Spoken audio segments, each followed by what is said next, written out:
Hello, everyone. Welcome to Sleeping Night, where darkness hides incredible stories. The boy called Arthur lived on the outskirts of the world, or so it seemed to him, huddled in a thatch-roofed hut that the wind battered and the moss threatened to claim as its own. He was a tall lad of 17, though his thinness had always made him seem taller, a narrowness emphasized by the way his shoulders arched forward under the weight of every day. His black hair grew wild, stubbornly resisting the comb, and his eyes, gray as a frozen puddle, looked out at the world with a wary, sidelong glance. It had been 5 years since Arthur's parents died. The village would whisper that his mother was taken by the fever that swept through the valley one spring, while his father simply withered away thereafter, as if his lungs had forgotten how to draw breath without her. Arthur remembered the sickness, the endless cough, the smell of boiled cloves and vinegar that failed to mask the stench of slow rot. More vividly, he remembered the silence that followed, the silence of being left behind in a cottage choked with their absence. The other villagers did not trouble themselves with him. They paid him the passing respect owed to the dead's kin, a nod or a muttered word. But Arthur had learned early not to expect kindness from anyone but the goats and the wind.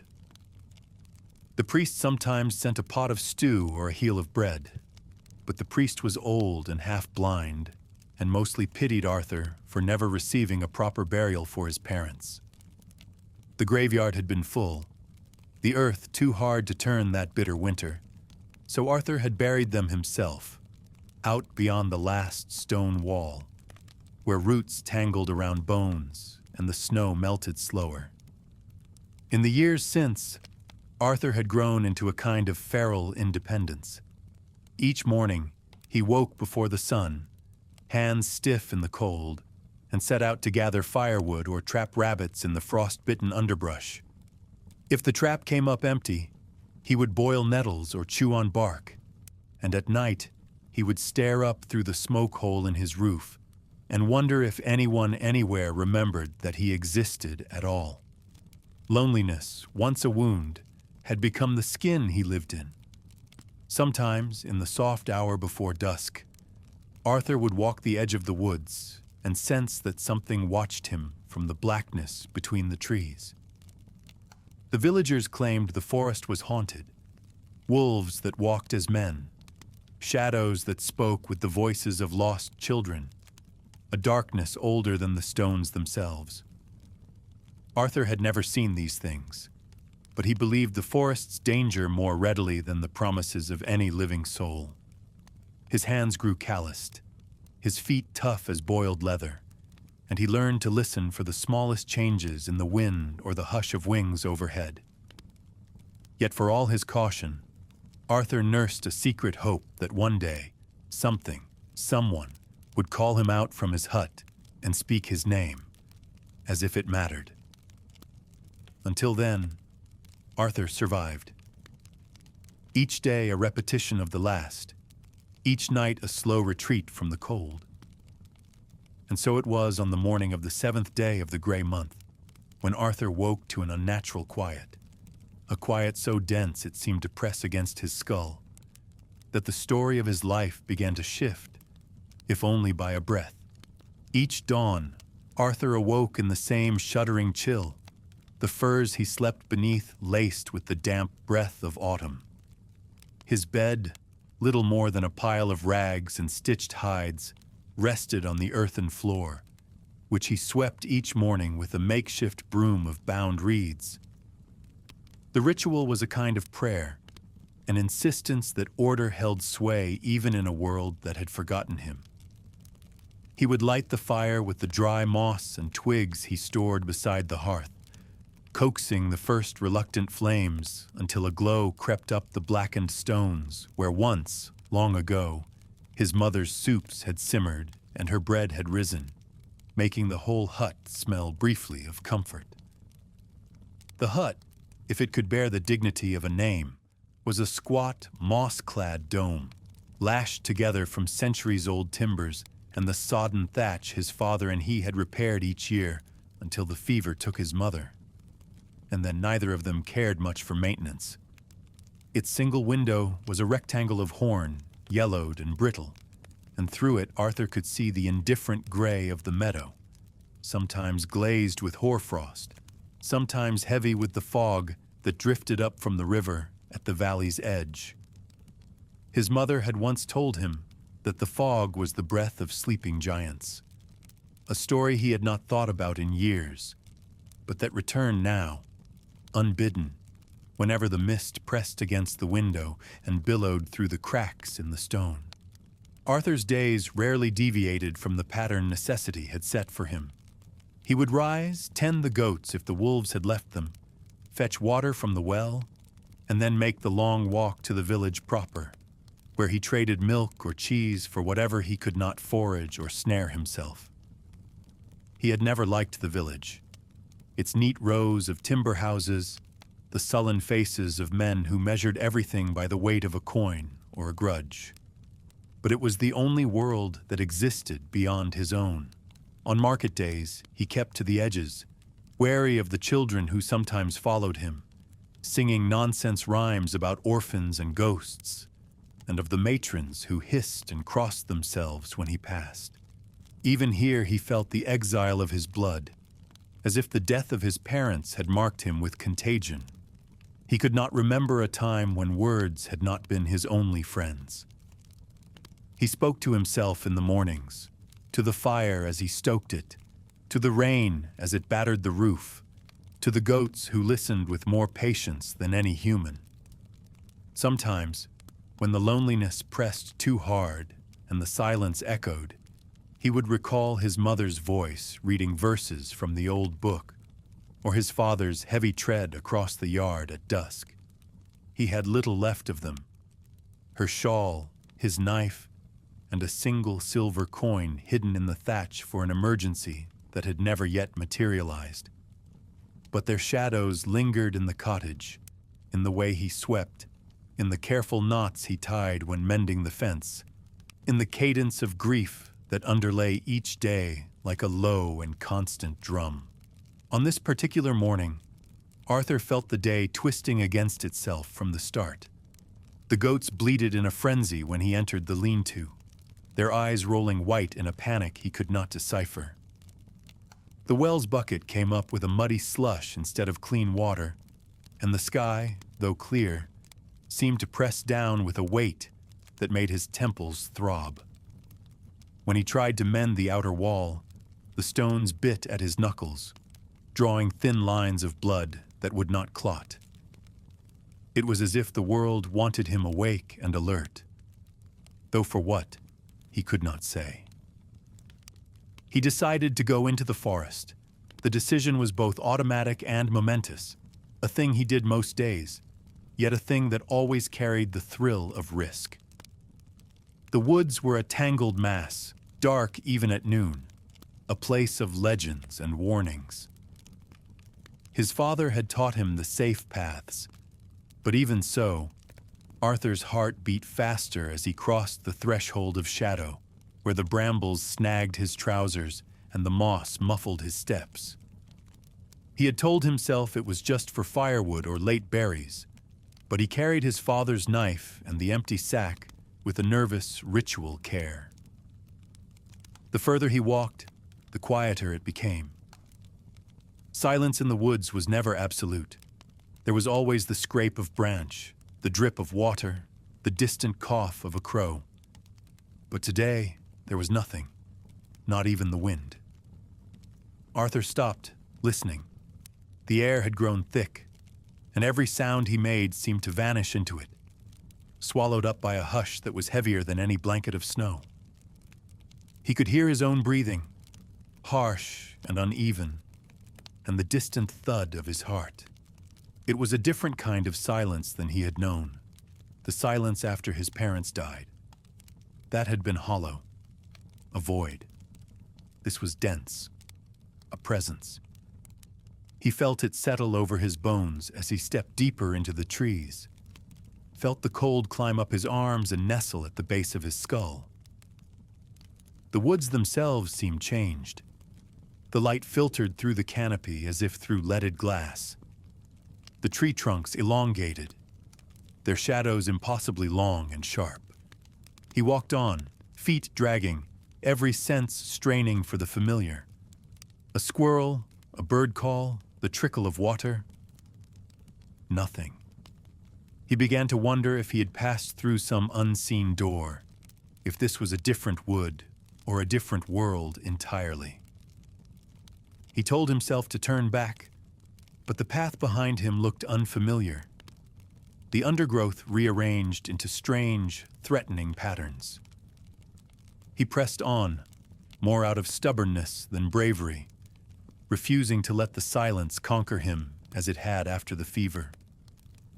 His mind raced with half-memories, his mother's stories of the witchwood, his father's warnings about never eating the berries that grew under certain trees, the old priest's muttered prayers for lost children and wandering souls.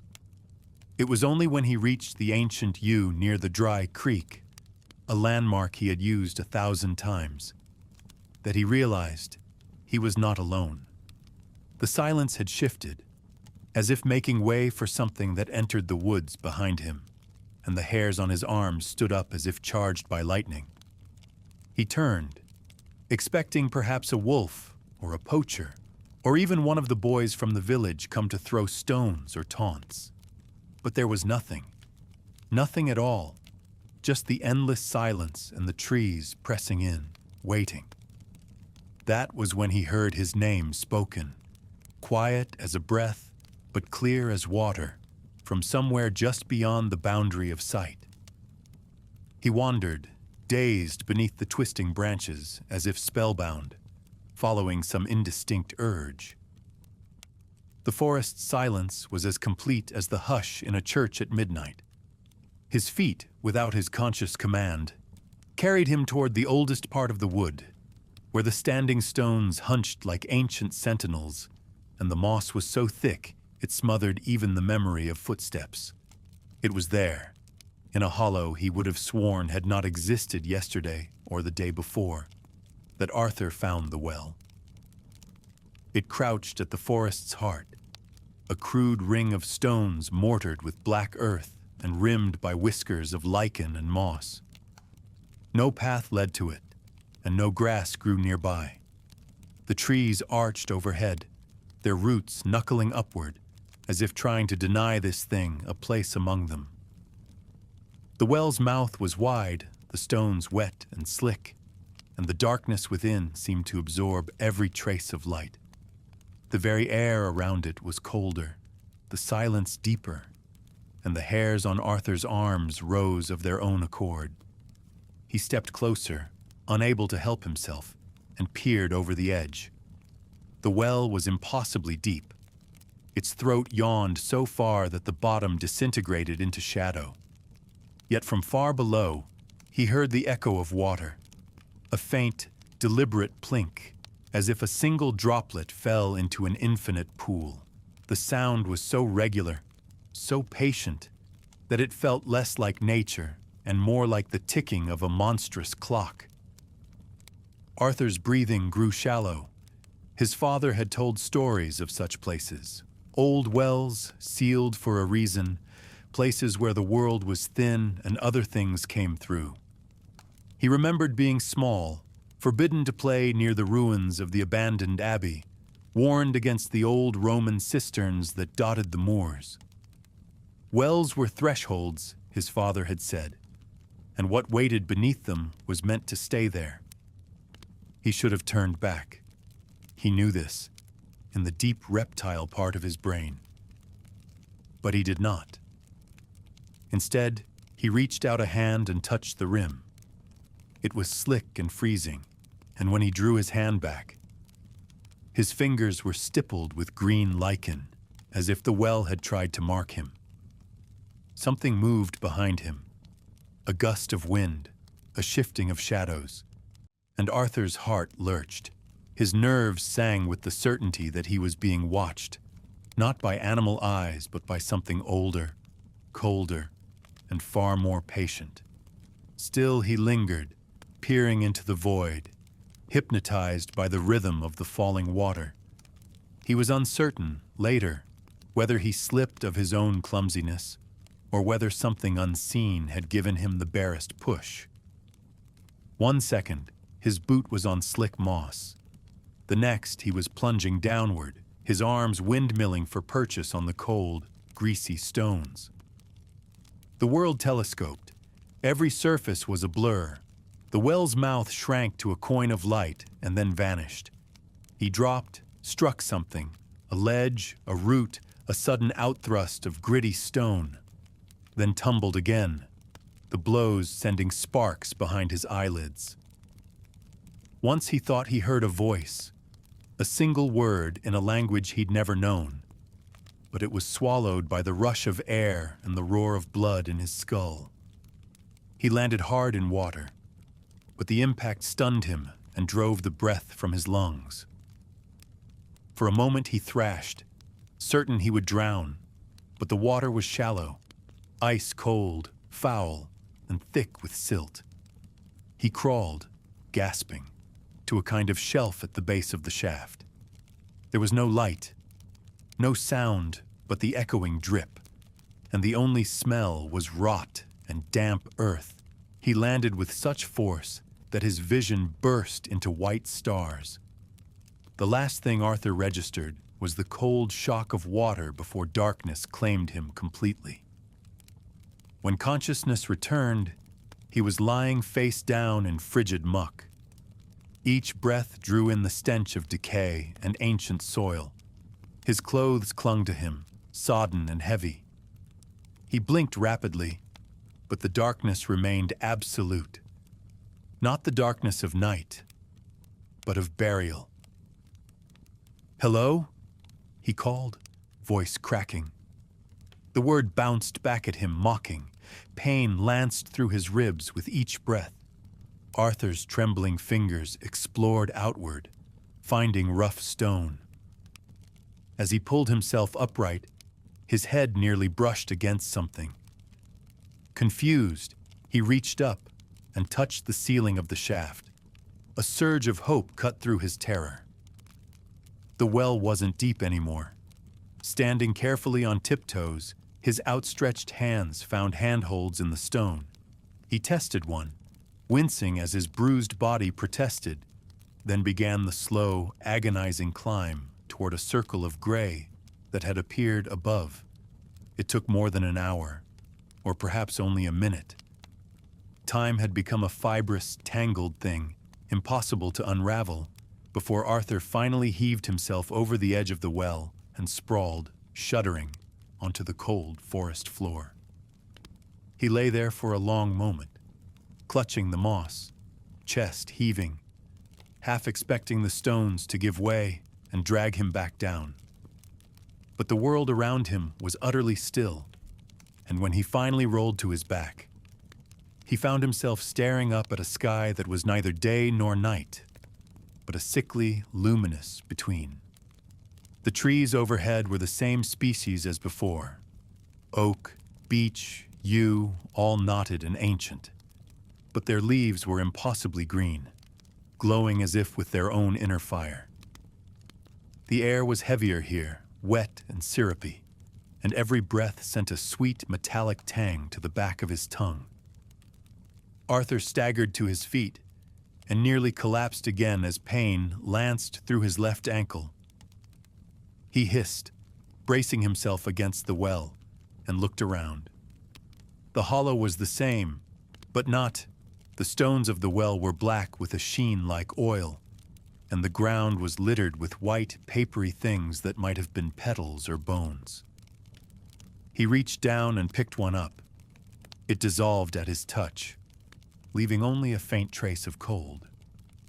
There was no wind, but the branches above rustled in a constant conspiratorial susurrus, like an audience muttering just out of earshot.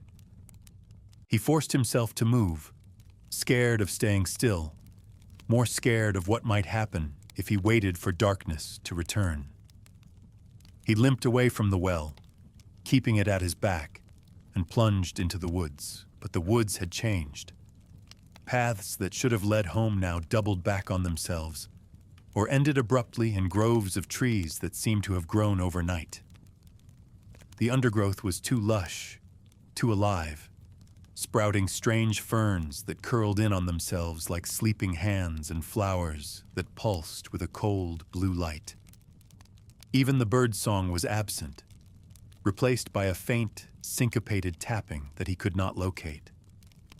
He tried to retrace his steps, to remember the way home, but every landmark twisted at the edge of memory. The ancient yew by the dry creek was a coppice now, the dry creek a churning, sluggish vein of black water. The ground sloped in unfamiliar directions. When he tried to orient himself by the sun, he found it obscured behind a thick, motionless membrane of cloud. Once, thinking he saw the outline of the village's church tower above the trees, he ran toward it, only to find himself standing before the well again, the oily black stones gleaming with an unpleasant familiarity. It went on like this for hours, or was it days? His hunger dulled to a distant ache. Thirst became the more urgent torment, and eventually he gave in and cupped water from a trickling spring. It tasted like iron and thyme and something else, something that stung his tongue and made his teeth ache. He spat it out, only to discover the moss beneath his feet pulsed in synchrony with his own racing heart. Through it all, the thought of home pressed against the inside of his skull. He imagined the candle burning low on his father's old table, the goats bleating with hunger, the empty sack waiting for sundown. The cottage was out there, must be, but in this place, even the certainty of his own memories was beginning to thin, to unravel, to slip away like smoke through the fingers. He tried again and again to find the path that would take him home, but the more he walked, the more the world rebelled against him. The trees leaned closer, their branches forming archways that led only to more confusion. The air grew thick with the scent of rotting fruit and bruised flowers, and the ground, too, became untrustworthy. He would step onto what looked like solid earth only to find it sopping and treacherous, or stumble into gullies that had not existed a moment before. Arthur began to dread the prospect of ever escaping this place. He feared that he was being tested or punished, or that he had died in the fall and this was the afterlife, strange, lonely, mutable. At times he wondered if he was even himself anymore, or if he had left something essential behind, shed like a skin in the darkness at the bottom of the well. He pressed on, more stubbornly than ever, refusing to let the uncertainty conquer him as it had after his parents' deaths. The air grew denser with each step, the colors more lurid, the silences more absolute, until it seemed he was walking through a fever dream of the world he had known. He tried every so often to call out for help. "Hello? Is anyone there?" But the sound of his own voice was swallowed instantly, as if the trees themselves were drinking his words. Occasionally, he glimpsed movement at the edge of vision, a flash of white, a ripple in the moss, a shadow darting between trunks. Each time he rushed toward it, desperate for connection, but each time he found only the empty forest, the well gnawing at his thoughts, waiting for him to return. He began to lose track of himself, of time, of purpose. He moved because stopping meant death, or worse, he walked because he did not know what else to do. His only anchor was the memory of his father's voice, repeating warnings and stories and prayers that, here, sounded less like wisdom and more like the babble of the lost. Still, he pressed on, step by stubborn step, until everything around him blurred into a single, unbroken strangeness. He walked until his legs gave out, and he collapsed beneath a twisted hawthorn, the branches above clawing at a sky the color of bruised fruit. As dusk falls, Arthur's fear deepens. When exhaustion finally drove him to collapse, he did not so much fall asleep as surrender, curling beside a root that bulged from the earth like a knuckle. He woke much later, unsure if minutes or hours had passed, and found the forest drowned in a darkness so deep it felt physical, pressing against his skin. Slowly, with stiff fingers, he turned onto his back and stared upward through the branches. And then he saw it. The moon, if it was the moon, loomed monstrously large, a silver coin pressed almost close enough to touch. Its craters were visible even to the naked eye, sharp as wounds. Around it, two other celestial bodies hung like companions, glowing with a cold, steady light. One copper red, the other a pale, eerie green. Arthur's breath caught. His whole body went cold despite the clammy heat that still clung to his skin. He had heard old stories about travelers wandering into fairy rings, about waking in the wrong season or the wrong century. But this was worse. This was not his sky. He whispered a single word. No.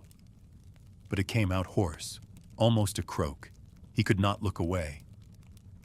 The stars seemed arranged in strange patterns, constellations he did not know, and as he watched, he thought he saw one of the planets move slightly, as though turning to watch him back. Arthur curled in on himself, clutching his head, trying to remember the old prayers his father taught him. But the words felt hollow and strange. He felt as though something had closed around him, not just the forest, but the world itself. And he had been locked inside. For a long, stunned interval, Arthur could only stare upward, his breath coming in shallow gulps, as if the air itself had thickened around him. The sight of those foreign moons and alien stars hammered at his senses until his knees buckled, sending him down into the loamy black earth.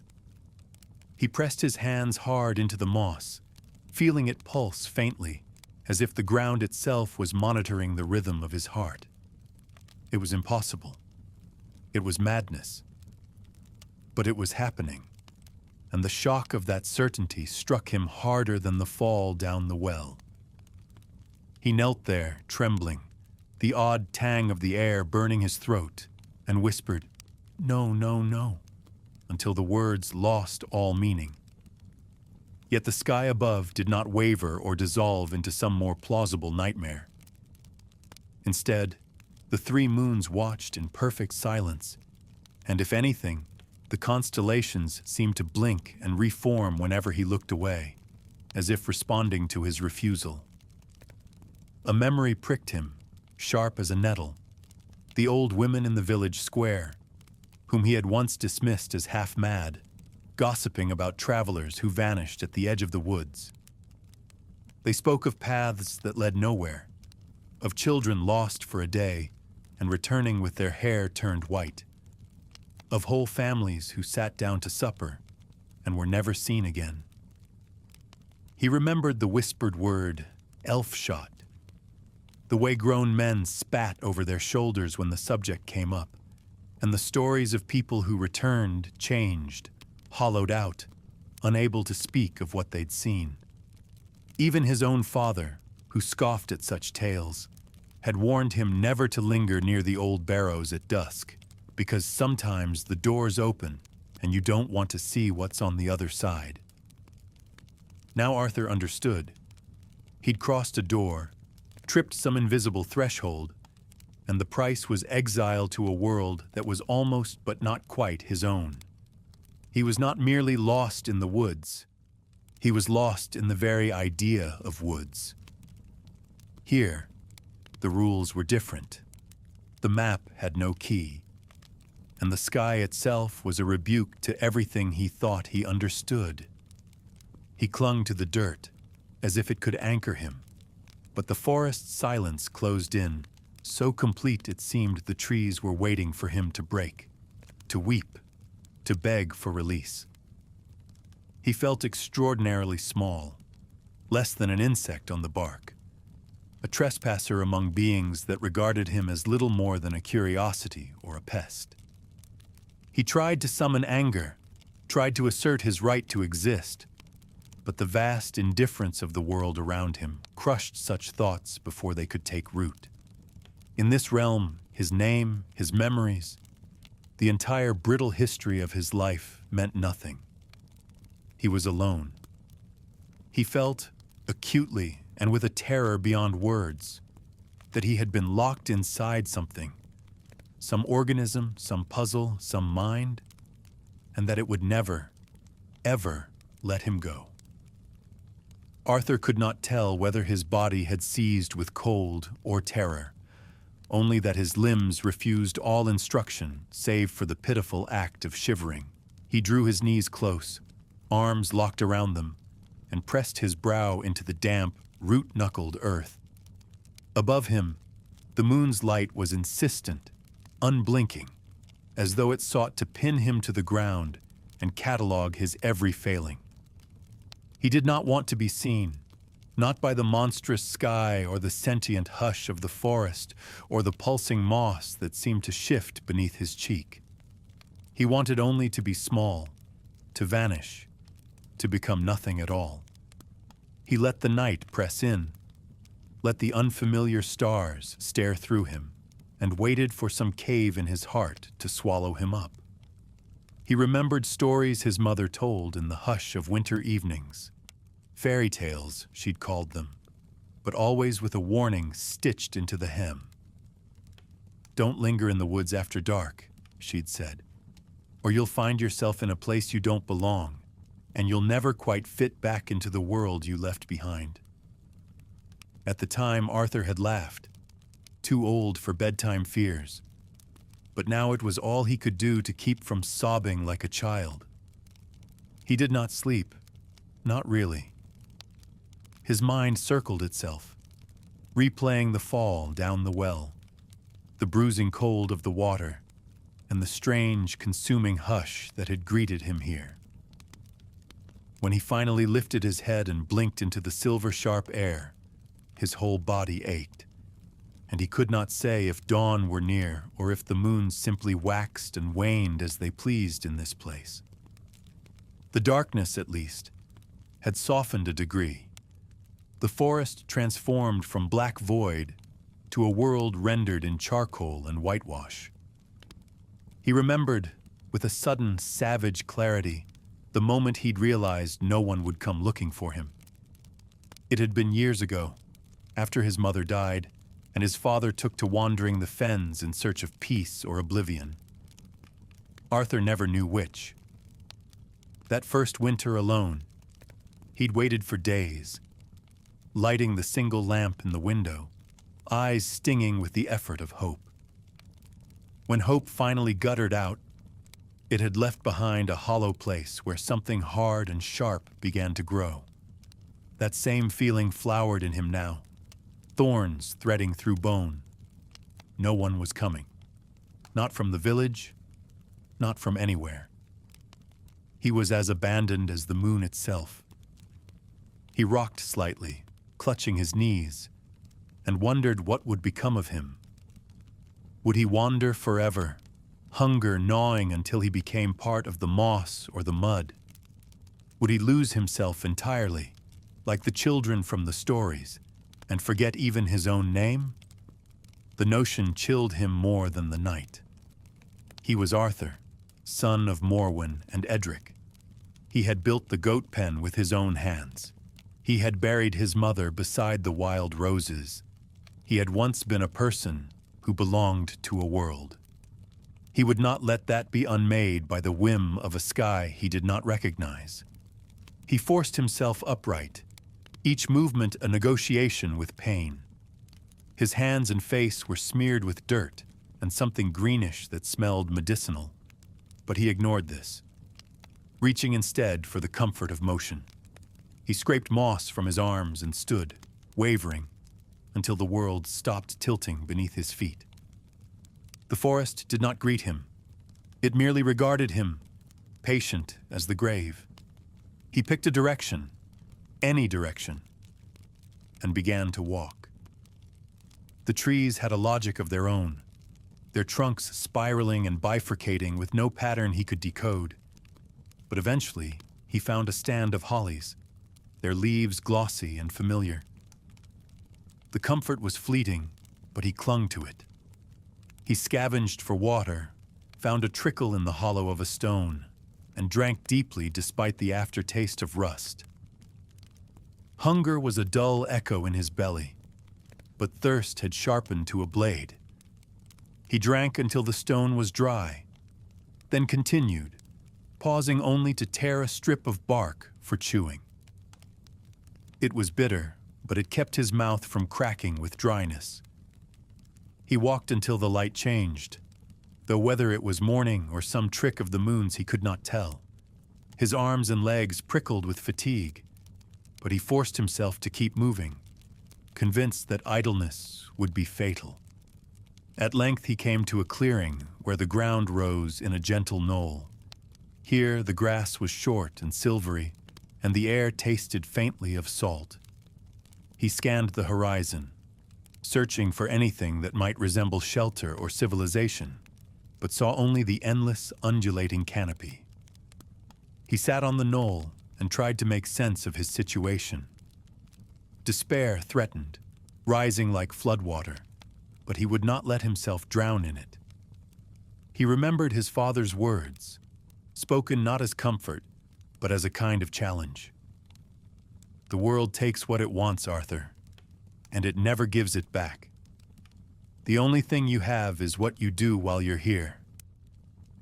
He had not understood it then, but now the meaning was plain as a fist. He said it aloud, to the strange sky. The only thing I have is what I do. His voice trembled, but he did not care. If this was to be his world, then he would claim it, even if it killed him.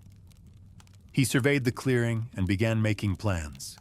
He stripped long grasses and twisted them into cord, remembering how his mother taught him to weave rope for the fishing net. He gathered stones and stacked them in a loose ring, hoping to trap warmth if he could ever manage to make a fire. He searched the perimeter for anything edible, and when he found a cluster of mushrooms beneath a rotted log, he tested them on the tip of his tongue and waited, watching his body for signs of revolt. There were none, and so he ate, careful and slow. Night returned, or perhaps it had never left, only circled above him in shifting phases. Arthur sat by his makeshift camp, knees drawn up, eyes fixed on the moons. He would not sleep yet, not until he had mapped the shapes of every star and learned the cadence of every sound in the forest. He had no faith in rescue, no hope that this ordeal was a dream waiting to be shaken off. There was only the world, and his stubborn refusal to be unmade by it. He spoke softly, not to the moons, but to himself, repeating the old prayers and maxims his parents left him. Each word was a nail in the coffin of his fear, a scaffolding for whatever would come next. It was not courage, not really, that kept him moving, kept him alive. It was something older and meaner, a refusal to let the world swallow him whole. That, he decided, would be enough. He would live, or at least die trying. He clenched his jaw, the first spark of determination breaking through the fog of terror. His father's words came back to him. A man's worth is in what he does, not what he fears. And Arthur let them fill the hollow space inside him. He would find water, find food, and keep walking until he understood this place. For the first time since the fall, he no longer felt like prey. Arthur sat long on the knoll, turning over stones and stray twigs, counting out the hours and knots of his own solitude. He tried to catalog the forest, to impose a logic on the tangle of branches and the ceaseless arc of the moons. But the world resisted every attempt to be measured or mapped. Even the passage of time seemed arbitrary. The sky would not commit to day or night, and the shifting shadows on the ground only mocked his efforts at orientation. Still, he persisted, because he knew that stopping would mean surrendering to whatever hollow thing waited at the center of this place. When his legs refused to hold him any longer, he made a seat of the root and hunched there, elbows on knees, the tattered hem of his cloak gathered close about his neck. As he shivered, he became acutely aware of how much of his old life was missing.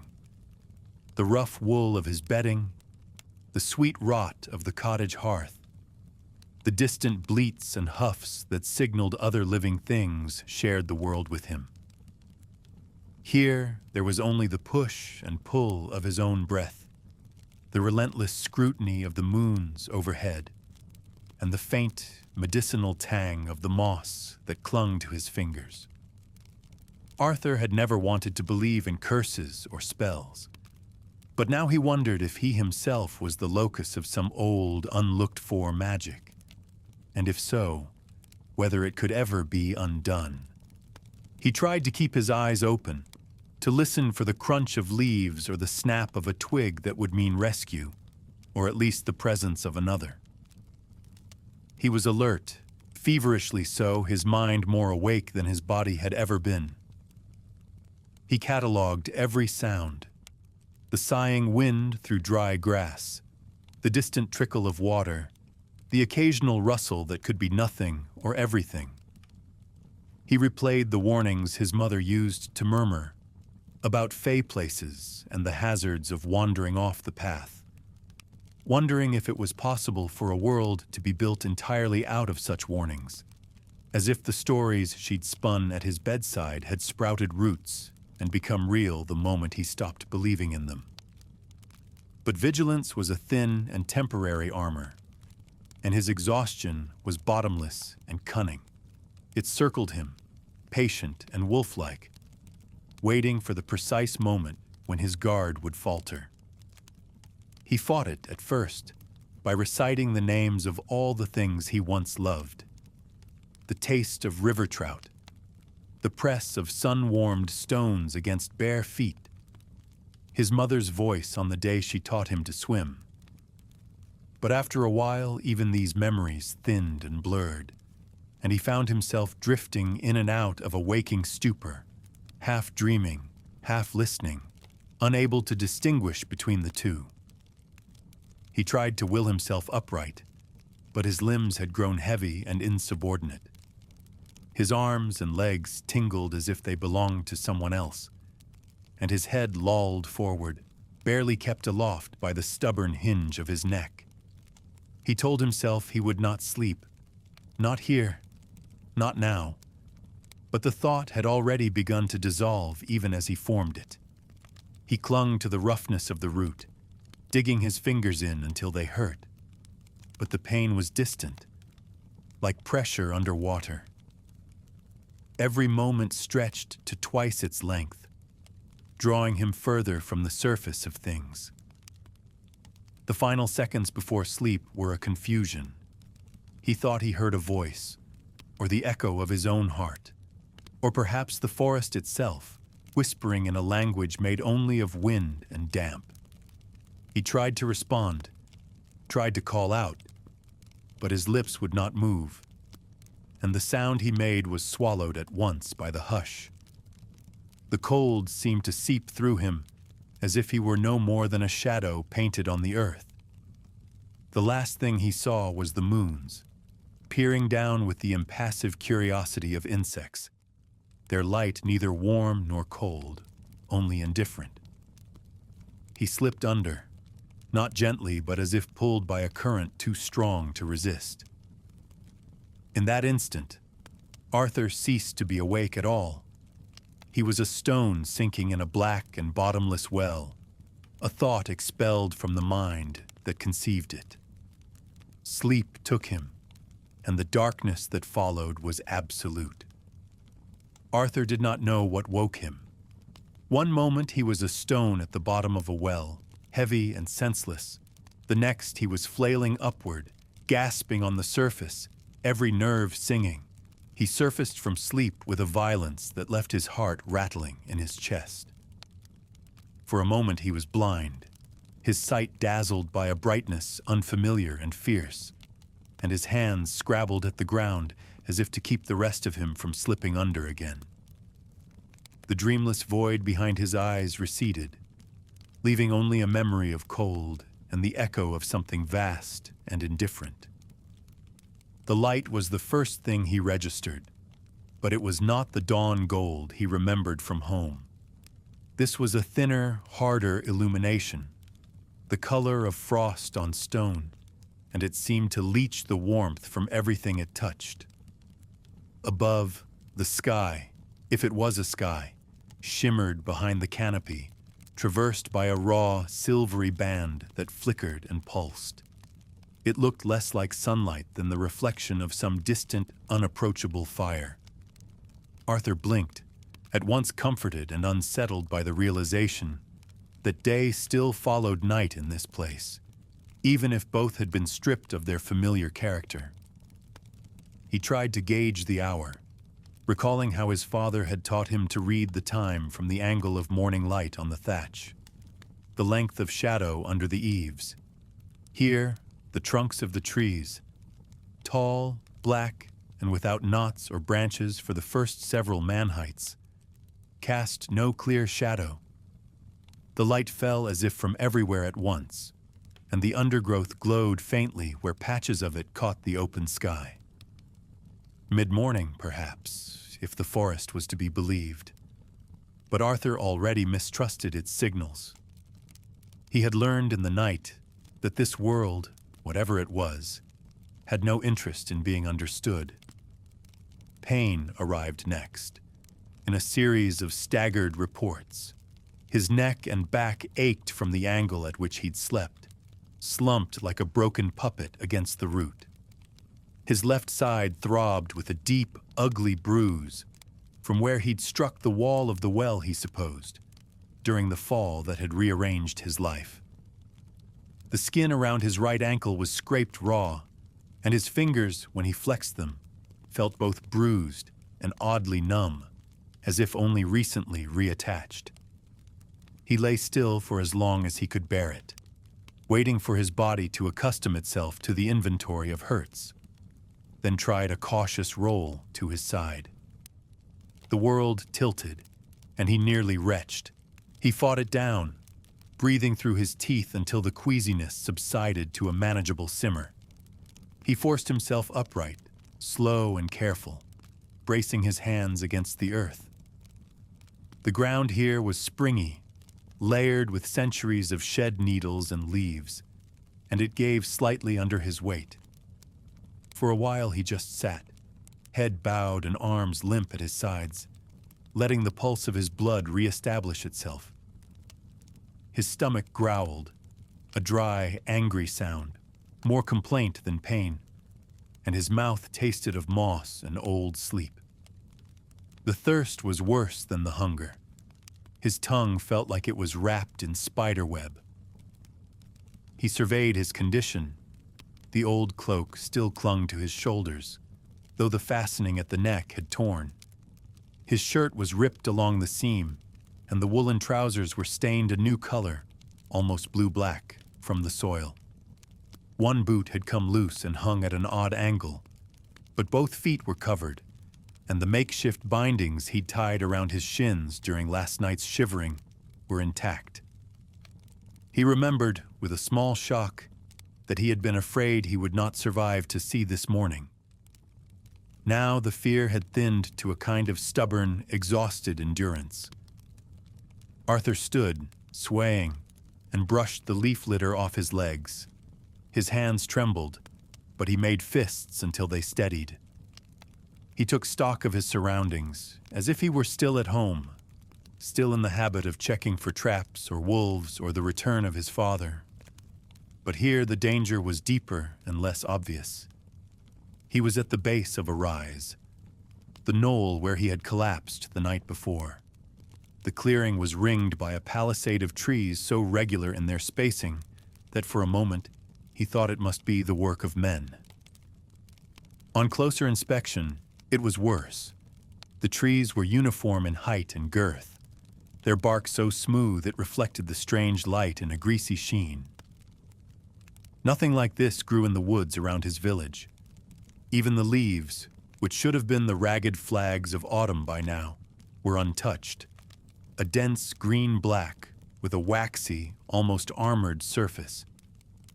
The only sign of decay was the carpet of old needles and the occasional drift of withered petals. He took a tentative step forward. The forest did not react. No birds startled from the branches, no animal sounds retreated ahead of him. There was silence, or something more profound than silence. The living hush of a world that did not recognize him as one of its own. He listened for the river song that always marked home, the distant calls of crows, the wind nattering in the birches. Nothing. Only the faint, ever-present whine of insects, their bodies invisible, but their wings vibrating at the edge of hearing. He turned in a slow circle, orienting himself. The light was brightest to the east, where the trees thinned and the ground sloped downward. That way, perhaps, toward water or the promise of escape. But his gaze was caught by movement at his feet, a flicker like a muscle tick. He crouched, ignoring the protest from his ribs, and saw that the roots here were thick with small white flowers, their stalks so fine they bent at the slightest breeze. When he reached to touch one, it flinched away from his finger, the petals snapping closed in an instant. He jerked his hand back, startled. A trick of the nerves, he told himself, but the memory of old stories, of spiteful spirits, of hungry plants, crept in before he could push it away. He rose again, brushing his dirt-streaked hands on his cloak. His own scent was alarming. The sweat, the sharp tang of fear, the slow rot of blood drying on skin. He tried to remember what he'd been told about surviving in wild places. You must not let them know you're afraid. A man must own his fear, not broadcast it. He checked the sky again, hoping for some sign of the sun. But the only constant was the colorless fire that burned behind the clouds. Time seemed to have no grip here. The shadows moved but did not lengthen, and the air grew neither warmer nor cooler as he waited. There was no sense in loitering. He would have to walk, or else become part of the mulch and memory of this place. He began to move, careful at first, testing the ground for traps he could not name. Every few steps he paused, listening, really listening. And with each break, he noticed more of the world's strangeness. The metallic hum of the insects grew louder the deeper he went, resolving into an almost musical oscillation. The air, which had seemed sharp and sterile before, now carried an undercurrent of sweetness and another odor, sour and overripe, like fruit left too long in the sun. He wondered if it was a warning or an invitation. As he moved away from the knoll, the forest revealed new patterns. The trees began to curve overhead, their trunks twining together in pairs, then separating again, forming natural arches. Moss grew up the sides in sinuous bands, bright green against the black bark. In places, the ground opened to reveal hollows lined with glossy stones, each one a perfect oval, set like eggs in a nest. He skirted these, remembering the stories of places that ate men whole. He tried to think like a hunter, like his father had taught him. A man's first mistake is thinking the world wants to be found, his father used to say, spitting into the fire. Best to move like you're already lost. Arthur picked his way forward, keeping to the indirect path, not trusting the lure of the open spaces. His appetite returned in a rush, and he looked for mushrooms, for berries, for anything that might stave off the hunger. The undergrowth here was stingy, no brambles or familiar weeds, only the flowers, which recoiled at his approach. Once, he saw what looked like a cluster of pale blue berries sprouting from a fallen limb. But when he tried to pick one, the entire cluster pulled away and vanished beneath the leaf litter. He laughed in spite of himself, the sound dry and unconvincing. He wondered if this was what it felt like to be a ghost. Not dead exactly, but unable to touch or be touched by the world. After a time, he found himself at the lip of a shallow gorge. Below, a thin stream trickled over stones, its surface broken by the occasional leap of a silvery shape, fish or something like it. The banks were soft with mud, and the smell of water was enough to make his throat close with longing. He scrambled down, nearly losing his footing, and crouched at the edge to drink. The water tasted of iron and something sweeter, maybe sap, but it was cold and clean enough. He drank until the ache in his throat lessened, each gulp an animal act, loud, greedy, and without thought. The cold of the water burrowed into his jaw, a sharp ache that made his teeth ring, and for a moment, the sensation of thirst was replaced by a sensation of simply existing. All the higher functions drowned out by the demand to keep living. When he had finished, Arthur stayed crouched on the bank and stared at his reflection. It was an unfamiliar face, gaunt and mottled with dirt, eyes rimmed red as berries after a frost. He felt the need to touch it, to confirm the physical reality of his own body, but his hands were already numb with cold and slick with mud, so he left them resting limply in the stream. He splashed water on his face in a gesture of ritual more than hygiene. He remembered his mother doing this the morning after his father had died, as if some part of her could be washed clean of grief. But the water only made the bruises and scrapes stand out more. He blinked, letting the droplets run into his mouth and down his neck, until the last of the night seemed to drain out of him. When he opened his eyes again, he caught a glint on the bank, just below the surface where the mud met water. For a moment he thought it was a trick of the light, a sun spangle or a fish scale, but as he looked closer, he saw that the shape was fixed, stubbornly material. He crawled forward, feeling the mud suck at his knees, and gingerly probed the spot with his fingers. Something metallic, smooth and cold as the heart of winter. He hesitated, half expecting it to vanish or slip deeper into the silt, but the object remained, stubbornly itself. Arthur dug around the edges, careful not to slice his hand, and soon worked the thing free. It was a dagger, but unlike any he had seen before. The blade was short, no longer than his forearm from elbow to wrist, but wickedly pointed, its edge uneven with a mosaic of rust. Where the river had eaten away at the metal, it left pits and whorls like the surface of bone found in the forest after a thaw. The hilt was wrapped in some kind of leather, dark and petrified by the years, and the pommel bore marks, runes perhaps, or just the idle carvings of whoever had lost it centuries ago. Arthur turned the dagger over, testing its balance in his palm, and felt a thrill of both horror and delight. It was real, more real than any tool or toy he'd owned, as if the years spent in the river had concentrated its nature to a single, undeniable purpose. He pressed a thumb against the flat of the blade and found it still sharp enough to draw blood without effort. The The sight of the red bead blooming on his skin startled him, and he instinctively wiped it on his shirt, leaving a streak to join the old stains. A new fear took hold. If he found the dagger, what else lay buried in this world, waiting to be unearthed? He scanned the creek bed, searching for other relics, but saw nothing except the endless churn of water and silt.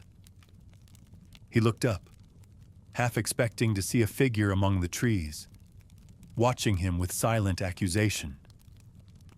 But the forest remained blank and impassive, the only movement a slow ripple of leaves in the high canopy. He tried to imagine the circumstances that had left the dagger here. Had it been dropped in flight, or placed as an offering? Was there a body nearby, bones eroded to nothing by centuries of slow dissolution? He poked at the mud with a stick, morbidly curious, but found only pebbles and the empty hulls of beetles. The imagined stories of violence and failure seemed to cling to the object, as if it had never truly belonged to anyone for long. He gripped the hilt more tightly, feeling the shiver run through his hand and up his forearm. The markings on the blade were not familiar. No sigils from home, none of the old prayers, but they carried a logic, a sequence, as though someone had tried to encode a message in the metal itself. He traced the lines with a fingernail, trying to guess their meaning. The first looked like a crooked Y, the next like a crescent with a bar through it, the last a spiraling dot. He repeated the pattern in his mind, over and over, until it began to feel like something he'd always known. He kept the dagger in his right hand as he rose to his feet, not trusting the world to let him go unarmed. The air felt colder now, or perhaps it only seemed so because he was newly aware of the dangers it might carry. He wiped the blade clean on his trousers, smearing a fresh ribbon of rust into the fabric, and slipped the tool into his belt. It was an awkward fit, too heavy, too eager, but he accepted the discomfort. Maybe it would remind him to be careful, to move like a man who had something worth losing. He stepped away from the bank, back into the ambiguous safety of the woods. The forest seemed changed by his discovery, as if it were now aware of him and the choices he had made. The insect whine had grown shriller, and there was a sense of being watched, not by a single pair of eyes, but by the world itself. A diffuse attention, patient and unblinking. Arthur walked, keeping the creek to his right, and tried to think of what this new tool meant. It could be a gift, or a warning, or simply the leftover debris of an older, crueler time. He found himself weighing each branch and hollow as a potential threat, his senses sharpened to the point of pain. The game of survival had changed, from hiding to hunting, from endurance to assertion.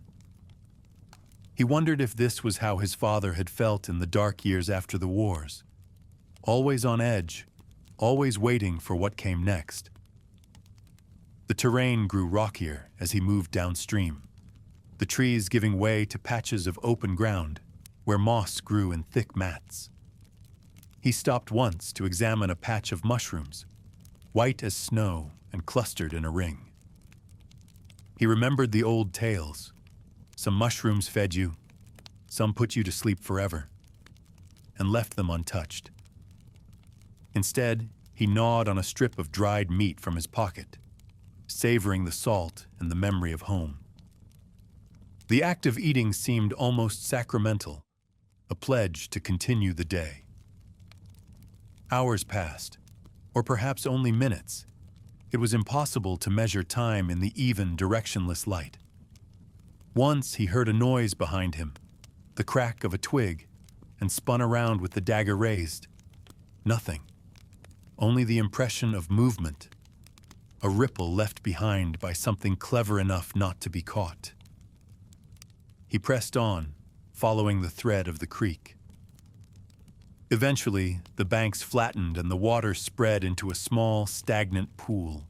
Here, the mud was black and glossy, flecked with flecks of silver mica. At the edge of the pool, he saw a cluster of footprints, not his own, but something larger, three-toed and splayed like the print of a heron.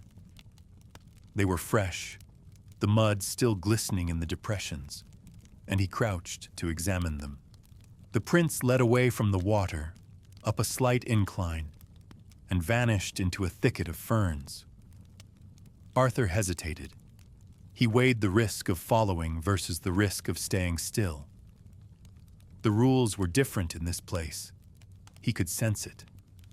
Still, the idea of another living thing, even a dangerous one, was preferable to wandering alone in the endless silence. He tightened his grip on the dagger and crept forward, mindful of every twig underfoot. The ferns closed around him, their fronds heavy with dew. Each step was measured, and he forced himself to breathe shallowly, to be less present in the air. The prints continued, weaving among the trunks in a pattern that felt deliberate, almost mocking. He was being led. He knew it, felt it in his nerves, but curiosity was stronger than fear now. He emerged into a second clearing, smaller than the last, but ringed by the same impossibly regular trees. In the center stood a cairn of stones, shaped into a rough pyramid, no taller than a man's waist. Atop the pile was another artifact, a mask carved from wood and painted with crude lines of ochre and blue. It faced him directly, its features exaggerated, wide eyes, a gaping, toothless mouth. The sight rooted him to the spot. He advanced slowly, compelled by the same need that had made him dig for the dagger. The mask was ancient, the paint worn but still vibrant, and he could see where someone had carved the lines deep enough to survive centuries. He reached out, expecting it to crumble at his touch, but it was solid, heavy with the memory of whoever had worn it. He lifted it carefully, turning it over in his hands. The inside was stained dark, as if from sweat or something older. He wondered if it would fit his own face. A branch snapped behind him. He spun, dagger in hand, and saw nothing. Nothing but the suggestion of movement at the edge of the clearing. The mask felt hot in his grip, as if it resisted being taken. He weighed it, then made a decision. He placed it in the crook of his arm and backed away from the cairn, not daring to turn his back until he reached the line of trees. Arthur's breath came in shallow, frantic bursts. The mask in the crook of his arm had lost its wooden coolness. It was feverish now, as if it had a pulse of its own, beating fast and angry. He felt a stinging warmth leach through the sleeve of his shirt, radiating up his arm into the tender skin of his armpit. He wanted to let it fall, to cast it away before it could do more harm. But the same compulsion that made him dig for the dagger held him rooted to the spot, clutching the mask tighter with every heartbeat. He stared at the mask, half expecting it to open its gaping mouth and scream. Instead, it seemed to throb, the painted lines swelling and shrinking in time with his breath. In the high spaces of the clearing, a wind rose. Not a breeze, but a living thing, thick with the scent of rot and ozone, the kind of air that signaled the approach of storms. The mask's eyes, big, round, childlike, caught the blue of the sky and threw it back in jagged flashes. He tried to move, to draw the dagger and threaten the mask into submission. But the world had narrowed to a single point. The burning memory of his father's voice in his head, warning him again and again to never touch what could not be named. Arthur squeezed his eyes shut, willing himself to wake up from the feverish present. But the mask's heat only grew more intense, until it was an agony nested deep in the bones of his wrist. Then, all at once, the mask ignited, a flare of pure blue, so bright he saw it through his eyelids, as if someone had set off a magnesium torch in the hollow of his skull. The clearing didn't just fill with light, it became light. Every tree and stone and blade of grass scrawled over with jittering veins of electric blue. The air took on a thickness, a pressure, that made his teeth ache and his bowels twist. The forest had been silent before, but now it hummed with 1,000 insect wings, a rising chorus that reverberated in his molars. Arthur staggered back, nearly losing his grip on both mask and dagger. The runework on the mask's painted surface came alive, scribbling their sigils in the air with looping, impossible speed. The lines detached themselves from the wood, peeling away like strips of old bark. Only instead of falling, they hung suspended, hanging like the afterimage of a sparkler or the residue of a dream. He watched, disbelieving, as the first of these burning glyphs floated free of the mask and drifted toward him, slow and purposeful, like a wasp drawn to sweet fruit. The smoke did not rise. It drifted downward, coiling toward his chest, tracing the path of his shirt buttons before veering, hungry, precise, toward the dagger in his hand. The motion was impossible, as if the blue fire remembered a shape it had once known and was determined to repossess it. Arthur tried to recoil, but the knife was bound to him. It had become an extension of his will, and could not be dropped. One by one, the runes from the mask found their match on the blade. As blue flame met the pitted steel, the corrosion hissed and spat, boiling away centuries of rust in a single shuddering instant. The blade sang with the impact, a brittle, high-pitched keening that set the birds in the trees to panicked flight. Each rune, as it was absorbed, left its mark. The crooked Y, the barred crescent, the spiraling dot, each flared, then blackened, then became a scar on the metal itself. The hilt of the dagger seared his palm, but he did not let go. He watched, mesmerized, as the handle's old leather binding charred away, revealing the naked tang beneath. The metal drank in the blue light, growing hotter with every second. A smell like burnt hair filled Arthur's nose, and he realized it was his own skin smoldering against the grip. Panic rose in him, but the rest of the world had gone silent, all sound compressed into the throb of his own racing blood. By the time the last ribbon of smoke was torn from the mask, Arthur was on his knees and weeping, not from fear or pain, but from the certainty that something irreparable was happening to him, atom by atom. The heat from the mask was gone, replaced by a cold so intense it numbed his shoulder and jaw. He looked down. The mask had splintered, hairline fractures racing through the wood, its painted symbols now destroyed or gone. He tried to cradle it, to apologize, but the mask was crumbling to dust in his hands, the dust slick and dark as river silt. A final gust of wind lifted the powdered mask away, scattering it over the cairn and into the waiting trees. Arthur watched the fragments swirl and disappear, then slumped forward, clutching the dagger to his heaving chest. The weapon was transformed. The blade now shone with a living, opalescent sheen, its edge impossibly fine, every rune etched into the steel as if by the hand of a god. The pommel smoked gently, then cooled, leaving a blue-black fingerprint charred into the underside. He was emptied, wrung out, as if all the water and marrow had been drained from his body and replaced with something sharper, stranger. He blinked, and the world seemed newly limbed. Colors too saturated, sounds too crisp.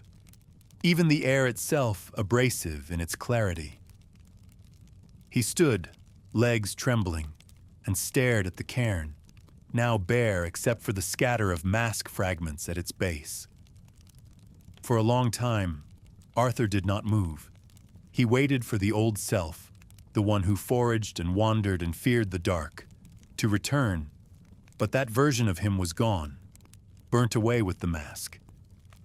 In its place was a new vigilance, a sense that the world was no longer indifferent, but actively watching, waiting for what he might do next. The blue runes on the dagger pulsed with a faint afterlight, and he felt their rhythm sync with his own heartbeat. He slipped the knife back into his belt, careful to avoid the still warm blade. His hands shook, but it wasn't entirely from exhaustion. There was an excitement, a curiosity that edged out the worst of his terror. Whatever had happened here, it was not an ending, but a beginning, a test or a summons, or maybe just a reminder that nothing stayed buried forever. He moved to the cairn, kneeling beside the wind-scattered debris of the mask. Gently, almost reverently, he swept the remaining dust into his palm and let it fall between the stones. It felt like closing a wound, or maybe sealing a promise he didn't yet understand. He whispered something, a word, or just a sound, and the wind, now gentle, carried it away. He straightened, wiped his hands, and lifted his face to the sky. The clearing was quiet again, the trees resuming their patient vigilance. Whatever presence had awoken was now part of him, carried in the flesh and in the blade. Arthur took a step into the ferns, then another, each stride surer than the last. He did not look back until the cairn had vanished from sight. Only then did he notice a faint blue glow tracing the path ahead, as if the ground itself remembered his footsteps and chose to mark them for the next traveler. In the cramped, labyrinthine heart of a town built long before any sense of order overtook its streets, there stood a workshop so unassuming that most travelers could easily stride past it without a second thought. The buildings around it leaned inward as if pressing close to eavesdrop on secrets, their crooked beams and slanting roofs smothering the daylight that ever dared to intrude. Amid such intimate clutter, this particular shop could have vanished entirely were it not for the sign that hovered above its door. It was a wooden clock, carved years ago by a craftsman of little repute, and its painted hands had long ago ceased to mark time. They pointed always to the same stroke of midnight, no matter how many times the town's bell tolled outside. Children whispered that the clock's gears turned backward at dusk, and old women crossed themselves before walking past it after dark. Inside, the shop was even smaller than it appeared from the street. Shelves crowded the walls, each buckling under the weight of half-repaired devices. Cuckoo clocks with silent birds, music boxes that played only the first and last notes, watches that skipped a tick for every minute they gained. The air was thick with the metallic tang of oil and springs, laced with an odor faintly sweet and unfamiliar. Despite its oddities, or perhaps because of them, the clockmaker's shop had a steady stream of visitors. Some came with heartfelt hope, clutching heirlooms that no longer ticked in time with the world. Others came out of idle curiosity, drawn by the stories that clung to the shop like dust. For all who lingered, there was an unspoken understanding that this place was both a sanctuary and a puzzle, where time could be lost, found, or if you believed the stories, briefly forgotten. The townspeople called it, with equal parts reverence and resignation, the clockmaker's shop. The clockmaker himself was a cipher. He kept odd hours, appearing as if conjured from the shadows when the sky was neither day nor night. Always he wore a black waistcoat that hung too loose on his narrow frame, and his thin, pale hands moved with a precision that unsettled even the most practical of his customers. Some said he never slept, that his eyes were rimmed red from counting the seconds as they slipped away. Others said he had no family, that the shop was both his home and his inheritance. He spoke little. When he did, it was with a voice so quiet that you found yourself leaning in, compelled by the gravity of his words. Only one thing united all the stories about the clockmaker: the conviction that he understood machines better than he understood people, and that his own heart beat to a rhythm no human could quite match. And yet, when he worked, there was something almost tender in the way he touched the broken gears and delicate filaments. He handled each piece as though it were a secret entrusted to him alone, and his workshop became a kind of chapel for lost causes. On this particular morning, as the fog still curled between the cobblestones, the clockmaker was already at his bench, hunched over a pocket watch that refused to be made whole. The town wore its ordinariness like a well-patched cloak. By day, the market square overflowed with haggling and hollering, merchants brandishing bruised vegetables or bolts of rough cloth, their voices as sharp as the knives at the butcher's stall. Delivery carts clattered over the stones, their drivers cursing at dogs and children alike. The children, for their part, slipped like minnows through the tangled legs of grown-ups, always just out of reach, trailing shouts and laughter behind them. Some played at war, others at marriage, and a few with a crueler bent orchestrated games in which a scapegoat was chased, caught, and mock-exiled from the group, always to be stealthily welcomed back, for the town's children could not abide true loneliness. Each Sunday, the priest presided over a congregation that squirmed in pews, worn smooth by generations of uneasy penance. He spoke not so much to their souls as to their superstition, his sermons a litany of warnings and veiled threats, obedience, humility. Only in these, he insisted, would the townsfolk find deliverance from the unnamed malaise that haunted even the sunniest afternoons. For all his sternness, the priest was not above gossip, and it was said that he himself had once delivered a broken clock to the workshop. After hours under a hooded cloak, as if seeking absolution from time itself. Yet beneath the rhythm of commerce and ritual, there thrummed another, stranger cadence. It was not the mechanical chime of the town bell, nor the predictable crow of roosters in the morning. Rather, it was a faint pulse, a ticking so subtle that some doubted their own senses. But it was there, always there, haunting the silences between footsteps and spoken words, giving shape to the emptiness of the night. During festivals, when music and laughter spilled into the lanes and people swayed in torchlight, the ticking was drowned out, replaced by the more familiar tempo of human indulgence.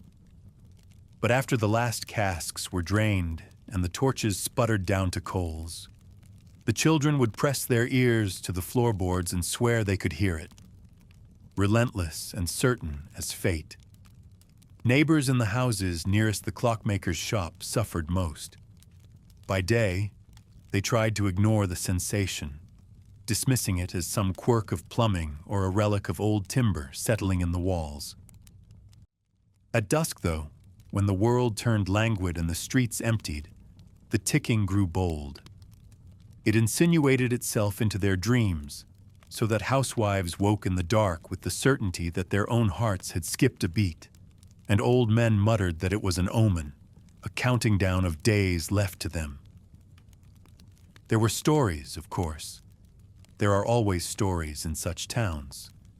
Some whispered that the clockmaker was in league with shadowy patrons, beholden to a schedule older and more rigid than the town's own.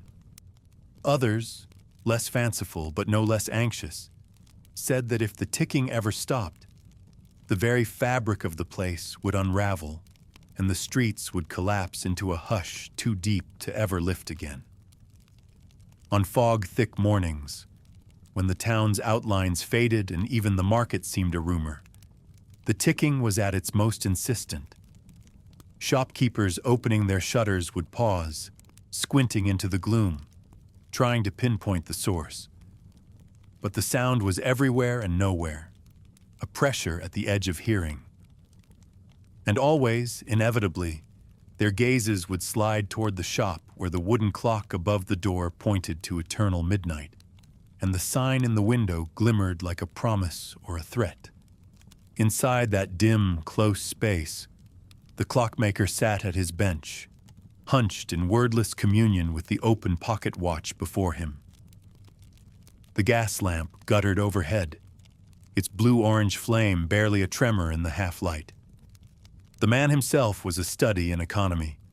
Spine bowed, elbows tight to his ribs, the thinness of his body giving the impression of a figure cut from black paper and stuck against the pale clutter of the wall. His spectacles were perched not on the bridge of his nose, but just above it, and he peered beneath them the way a hawk might peer over the edge of a wind-blown nest, indifferent to the world outside the warped glass of his shopfront. His hands never stopped.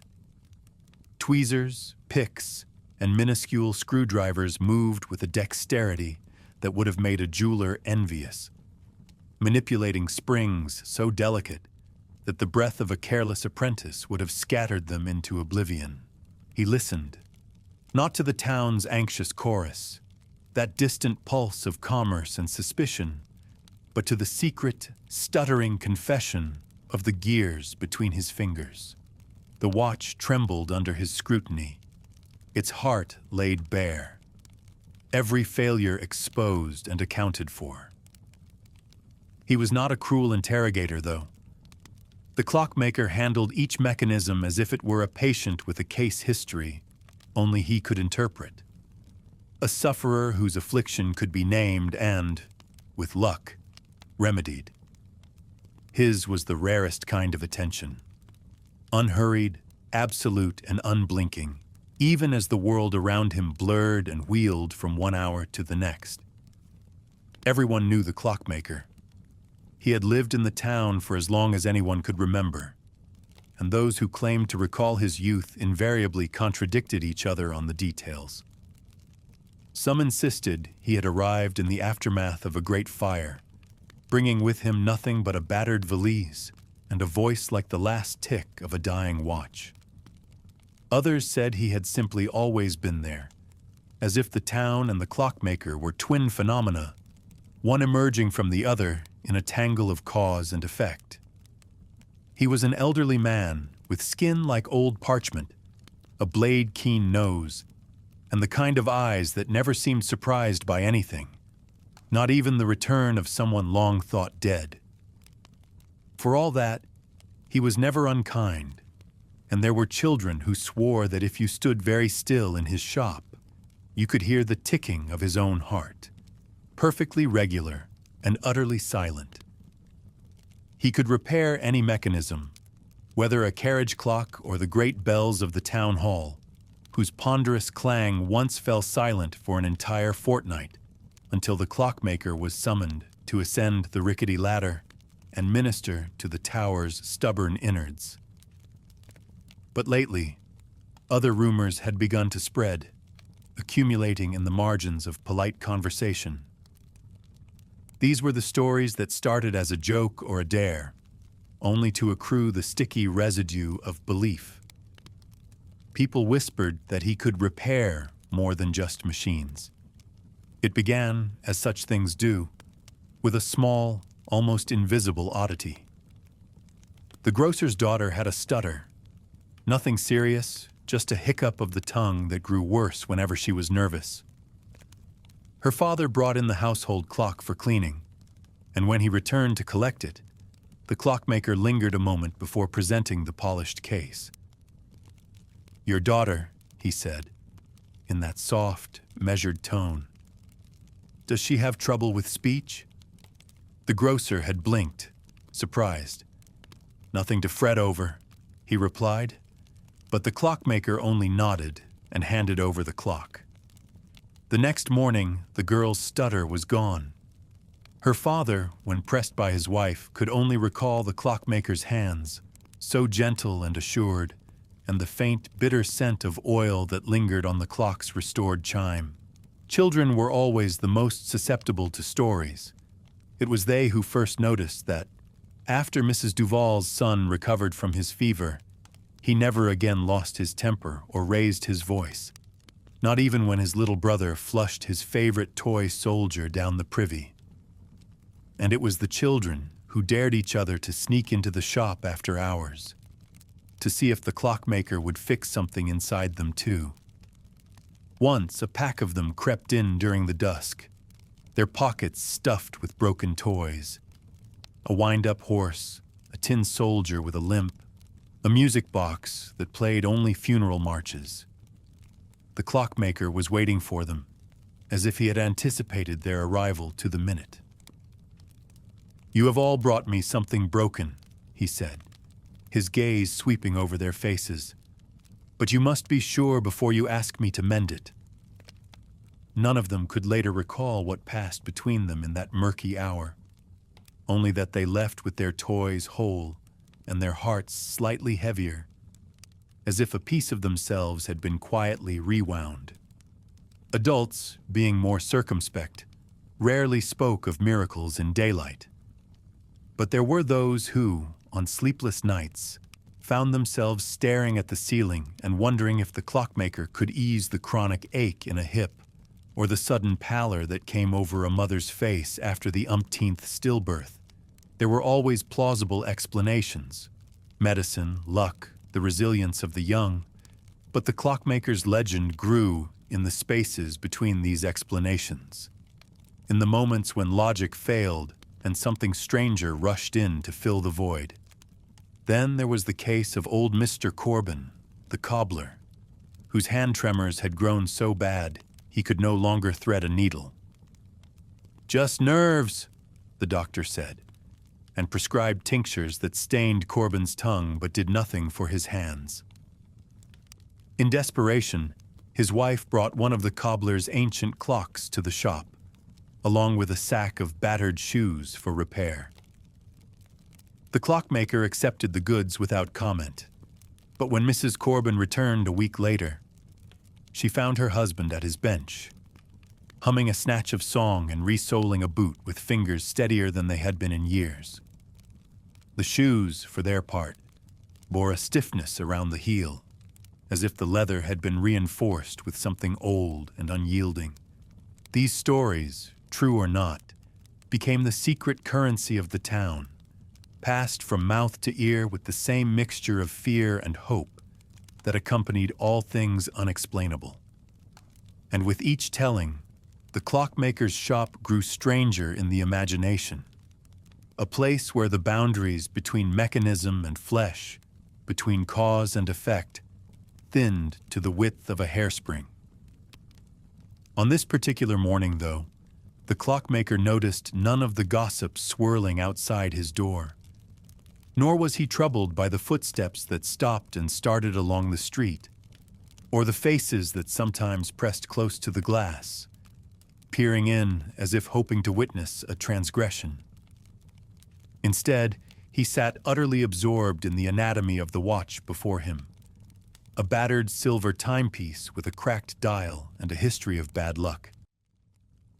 Its owner, a young woman who worked in the bakery across the square, had entrusted it to him with a look that was almost a challenge. "It belonged to my father," she'd said, "and every time I try to wind it, it skips ahead, like it's running away from me." The clockmaker had nodded, as though her words matched exactly the diagnosis he'd already intuited. Now, as he coaxed the mainspring into alignment, he murmured to the instrument in a language only he and the broken things could understand. Somewhere in the deep tangle of the shop, the hour struck.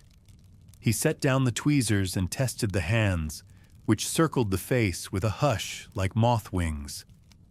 Satisfied, he closed the case, buffed away the fingerprints, and set the watch on a velvet square by the register. Outside, the fog was beginning to lift, and the world returned in increments. The squawk of gulls at the river, the distant grind of a cartwheel, the bellows of a child denied some coveted treat. He waited, as he always did, for the next knock on the door. While he sat among the measured clutter of his domain, the outside world spun 1,000 conjectures about the work that transpired within. Old men on the church steps speculated in stage whispers about the true extent of the clockmaker's talent, whether he could, in secret, bring back the dead or turn a heart of malice to honey with a single twist of the wrist. Women in the market eyed the clock tower as if it were a weather vane for their own fortunes, and children wove stories of the clockmaker's magic into games played along the gutters and alleys. Some pointed to the baker's apprentice, who had once been sullen and slow, but now swept the storefront each dawn with clockwork precision and a smile that never slipped, not even when pelted with cruel jests about his new demeanor. Others told of the midwife's husband, who had gone to the workshop stooped and grumbling with arthritis, but returned the next day upright and brisk, his voice retuned to a frequency that vibrated the glassware in his own kitchen. And yet, for all the talk of miracles, there was a growing unease. Neighbors watched each other with an intensity that bordered on suspicion. It began with the smallest things. A butcher who suddenly remembered every customer's name, even those he'd never met before.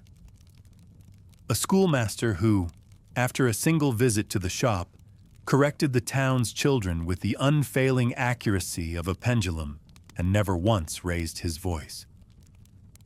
No one dared say it aloud, but in back rooms and after hours, the word unnatural began to pepper conversations once reserved for weather and politics.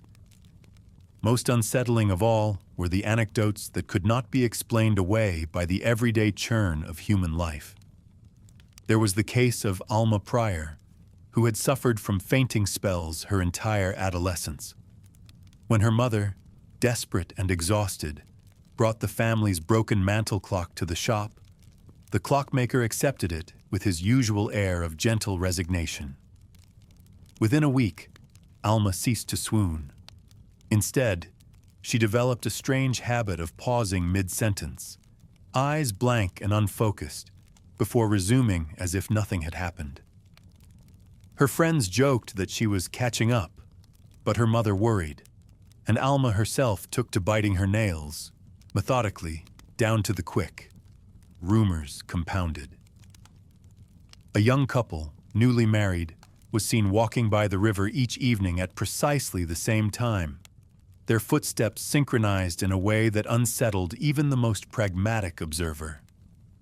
A dog that had once barked at everything, shadows, strangers, its own reflection, now sat silently at its owner's heel, tail wagging with metronomic regularity.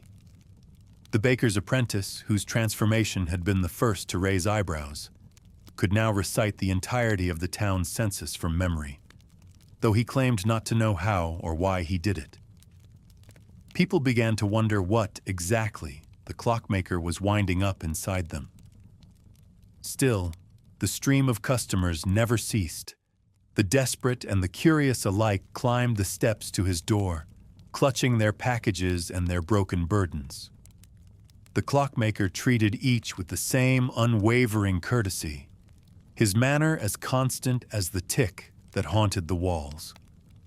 But he noticed, because he noticed everything, that the repairs were becoming harder, the fractures deeper, the gears more stubborn. Sometimes, when he bent over a particularly recalcitrant watch, he felt the weight of those stories pressing in from the fog outside. He wondered, fleetingly, if perhaps the town itself was winding down, and only he could keep it from grinding to a halt. A blind man, living out his last years in the chilly attic of the rectory, reported that, after the clockmaker took apart and reassembled his grandfather's ornate carriage clock, he could hear colors, the voices in the market shouting in garish reds, and the river's murmur running a low, mournful blue. The local nursemaid's chronic headache vanished overnight after the clock in her sick room underwent a simple cleaning. Her grateful employer noted that, while the child in her care now slept uninterrupted through the night, the nursemaid herself had developed a tendency to tap her teeth together, counting out invisible seconds with a rigor that left her lips bloodless and raw. A retired schoolmistress, long revered for her wit and poisoned tongue, visited the shop to repair a pocket watch inscribed with her maiden initials. Within a fortnight, her gossiping ceased altogether. Not from lack of opportunity, but from what her friends described as a serene and total disinterest in the lives of others. She walked the lanes with her hands clasped behind her back, eyes fixed forward, her former victims left to wonder whether her silence was a blessing or a curse. In every case, the transformations were subtle at first, then grew unmistakable.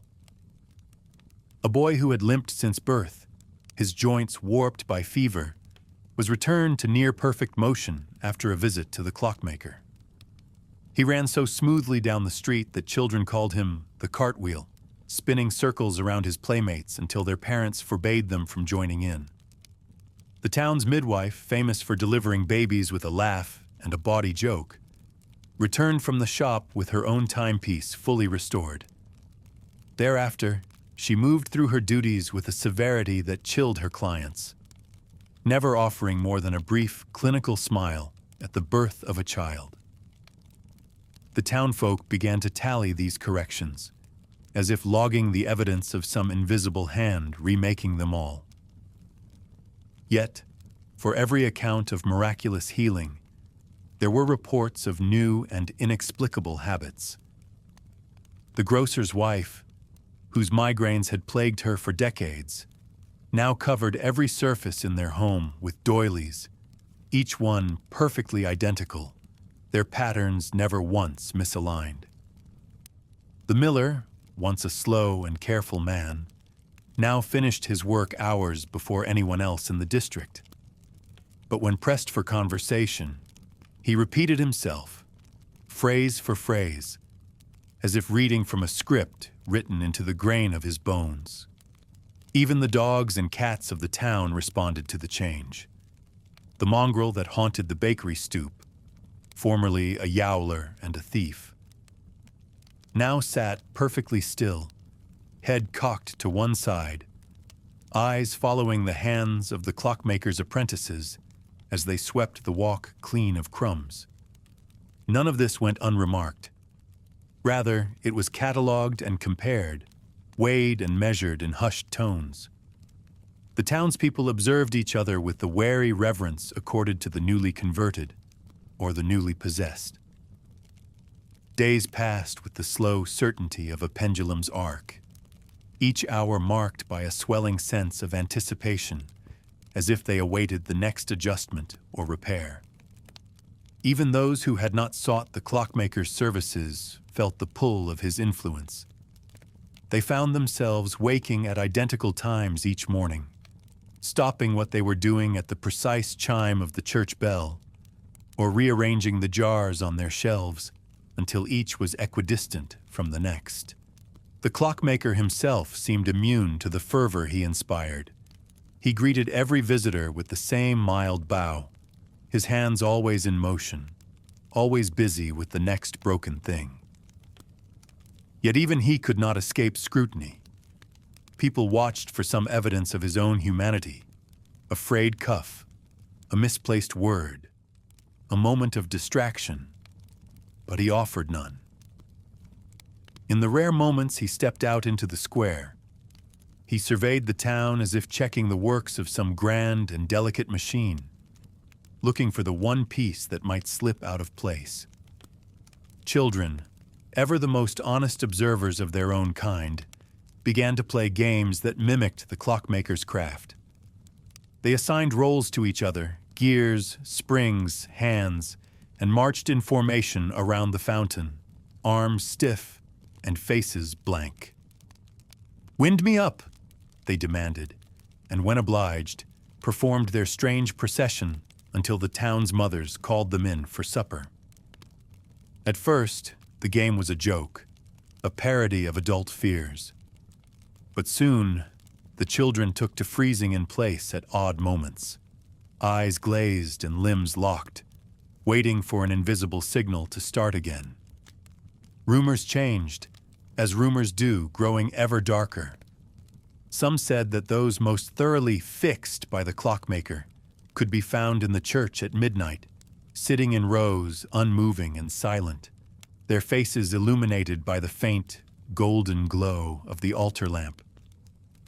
Others swore that the old man who swept the town hall steps, once a notorious drunk, hadn't blinked in 3 weeks, and that if you stood close enough, you could hear a faint ticking beneath the skin of his wrist. These tales were never spoken above a whisper, and only after glancing over one's shoulder, for there was a sense that the very walls might carry word of dissent back to the clockmaker's shop. And yet no one could deny the peace that had settled over the town. Quarrels ended before they began. Accidents ceased. Children were born healthy, and the elderly lingered in comfort rather than pain. Even the crops, which had for years yielded only enough to scrape by, now flourished under the steady rhythm of communal labor. The unspoken agreement was that this was, on balance, a good thing. That a little oddness was a small price to pay for the easing of suffering. Still, there were those who remembered the world before the clockmaker set up shop, and they clung to their imperfections with a stubbornness bordering on pride. The old grocer, his stutter returned, would not part with a single clock from his shelves, no matter how many times they ran down or stopped. The baker's youngest daughter wore her chipped tooth like a badge of honor, refusing her mother's pleas to get it sorted. When asked why, she shrugged and said, "I like the way it feels." One man, a former soldier with a crooked smile and a face half ruined by shrapnel, made a point of limping past the clockmaker's window every morning, his gait defiant, his cane rapping out an irregular beat. He would nod to the clockmaker if they made eye contact, and sometimes, just to make a point, he would let himself fall out of step with the rest of the town, dragging one foot behind the other until it drew stares. But these outliers were few, and their resistance only emphasized the prevailing order. Over time, the boundaries between the natural and the engineered, between cure and correction, grew increasingly difficult to define. The clockmaker's influence seeped into everything: the way people greeted each other on the street, the way the market stalls were laid out, the very cadence of the town's breathing. Even the river seemed to flow more steadily, its tides obeying the invisible tempo set by a man in a dim, cluttered room. No one dared speak of it openly, not in the bakery with its row upon row of bread so precisely arrayed it looked more like architecture than sustenance, nor in the queue outside the grocer, where the bells above the door chimed in time with the ticking in every home. Not even in the shadowed corners of the public house, where a generation ago men had shouted politics and curses over their empty mugs, but now sat in uneasy silence, measuring their words as carefully as a draftsman might measure glass. The balance was too delicate, too complete. To wonder aloud about the source of the town's new order was to risk shattering it, like rapping a knuckle against a crystal goblet, just to hear the sound. In place of speech, the townspeople adopted a series of glances, shrugs, and silent understandings. They communicated in subtext, in the tilt of a chin or the way a hand lingered on a windowsill just a moment too long. Every household maintained at least one timepiece, most several, and though no one ever mentioned it, the hour was always known, always discussed in exact numbers, but never in meaning. Life became a choreography, and everyone seemed to know the steps, even those who claimed to despise dancing. The clockmaker's shop grew into a kind of axis mundi. People orbited it, their errands and appointments aligning themselves to the gentle pulse of its hours. The square in front of the shop was swept clean each morning by the old man who had not blinked in 3 weeks, his broom moving with unfailing precision. On Mondays, the fruit seller would set up her crates exactly 4 paces from the shop's stoop. On Wednesdays, the flower vendor placed his buckets directly opposite, their blooms nodding in silent obeisance to the clockwork that governed the air. The shop itself never closed, because the clockmaker never seemed to sleep. His silhouette could be glimpsed at any hour, bent above his bench, hands moving in the pale lamplight with the economy of a surgeon and the devotion of a priest. Even the seasons changed with mechanical predictability. Spring arrived on the last possible day of March, bringing with it a flourish of crocuses and the sound of children's laughter, meted out in even regular doses. Summer's heat unfurled itself precisely at noon on the solstice, and by the 1st of September, not a single leaf remained on the town's trees, all gathered up in neat piles awaiting the sweepers. Rain fell in scheduled intervals, never lasting more than the allotted hour, and snow, when it came, was so perfectly distributed that not a single rooftop bore more than its fair share. Birthdays, funerals, weddings, all observed with an efficiency that bordered on the miraculous. The town calendar kept immaculate by the clockmaker's apprentice, whose penmanship was envied by the region.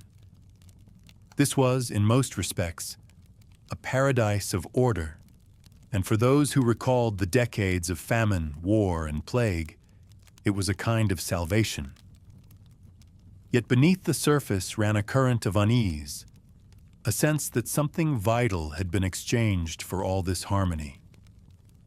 Children no longer invented games. They played only those that could be given rules, and their laughter, though frequent, came in near identical bursts. The market never haggled, the harvest never failed, and the sick room's bell, once a constant in every home, had not rung in months. People wondered privately what might happen if the clocks all stopped at once. The very act of wondering felt illicit, and those who indulged in such thoughts found themselves glancing over their shoulders, half expecting to see the clockmaker's eyes upon them. There were, inevitably, new arrivals to the town. Travelers and traders, drawn by the rumors of prosperity or simply blown off course by the whims of fate, would pause at the edge of the square, sniff the air, and sense immediately that something was different. Some left within days, unnerved by the unblinking order. Others stayed, seduced by the ease of life in a place where everything worked as it should. Over time, even the most skeptical found themselves falling into step. It was, after all, easier to adapt than to resist. The clockmaker's influence was not so much enforced as it was gravitational. What began as an oddity became a comfort, then a necessity, and finally, a kind of faith. It was in this state of equilibrium that the town found itself, neither wholly content nor capable of dissent, when a stranger arrived one autumn evening. He appeared at dusk, just as the fog began to gather in the low places, and the lamps flickered on in windows up and down the square. No one saw him enter. One moment the street was empty, the next he was there, standing before the clockmaker's door. He wore a threadbare coat and boots scuffed raw at the toes, his only luggage a battered satchel slung carelessly over one shoulder. His face was too young to be so deeply lined, and his eyes, bright and blue as cut glass, missed nothing as he surveyed the shop front and the street beyond. He did not linger, nor did he knock. He simply let himself inside, as if he had always belonged. His name, as the town would swiftly learn, was Thomas. In another life, he might have been a poet or an engineer. In this one, he was a journeyman scholar, paid to drift from village to village in search of stories and truths. He drank deeply of the world, questioning, cataloging, seeking out the odd and the exceptional wherever it hid. He moved like someone who had spent years in motion and did not trust stillness. His manner brisk, but never rude. His mind always leaping ahead to the next hypothesis. He had arrived in the town to record its customs, but what he found instead was a question so large it threatened to swallow all answers. That night, Thomas took a room at the inn, where the landlady greeted him with a smile so polished it might have been painted on. She showed him to a second-floor chamber, its bed crisply made, its curtains drawn back to frame the perfect geometry of the square below. When Thomas asked if there was anything unusual about the town, the landlady's smile grew a shade brittle, and she replied that the only thing peculiar was how little went wrong.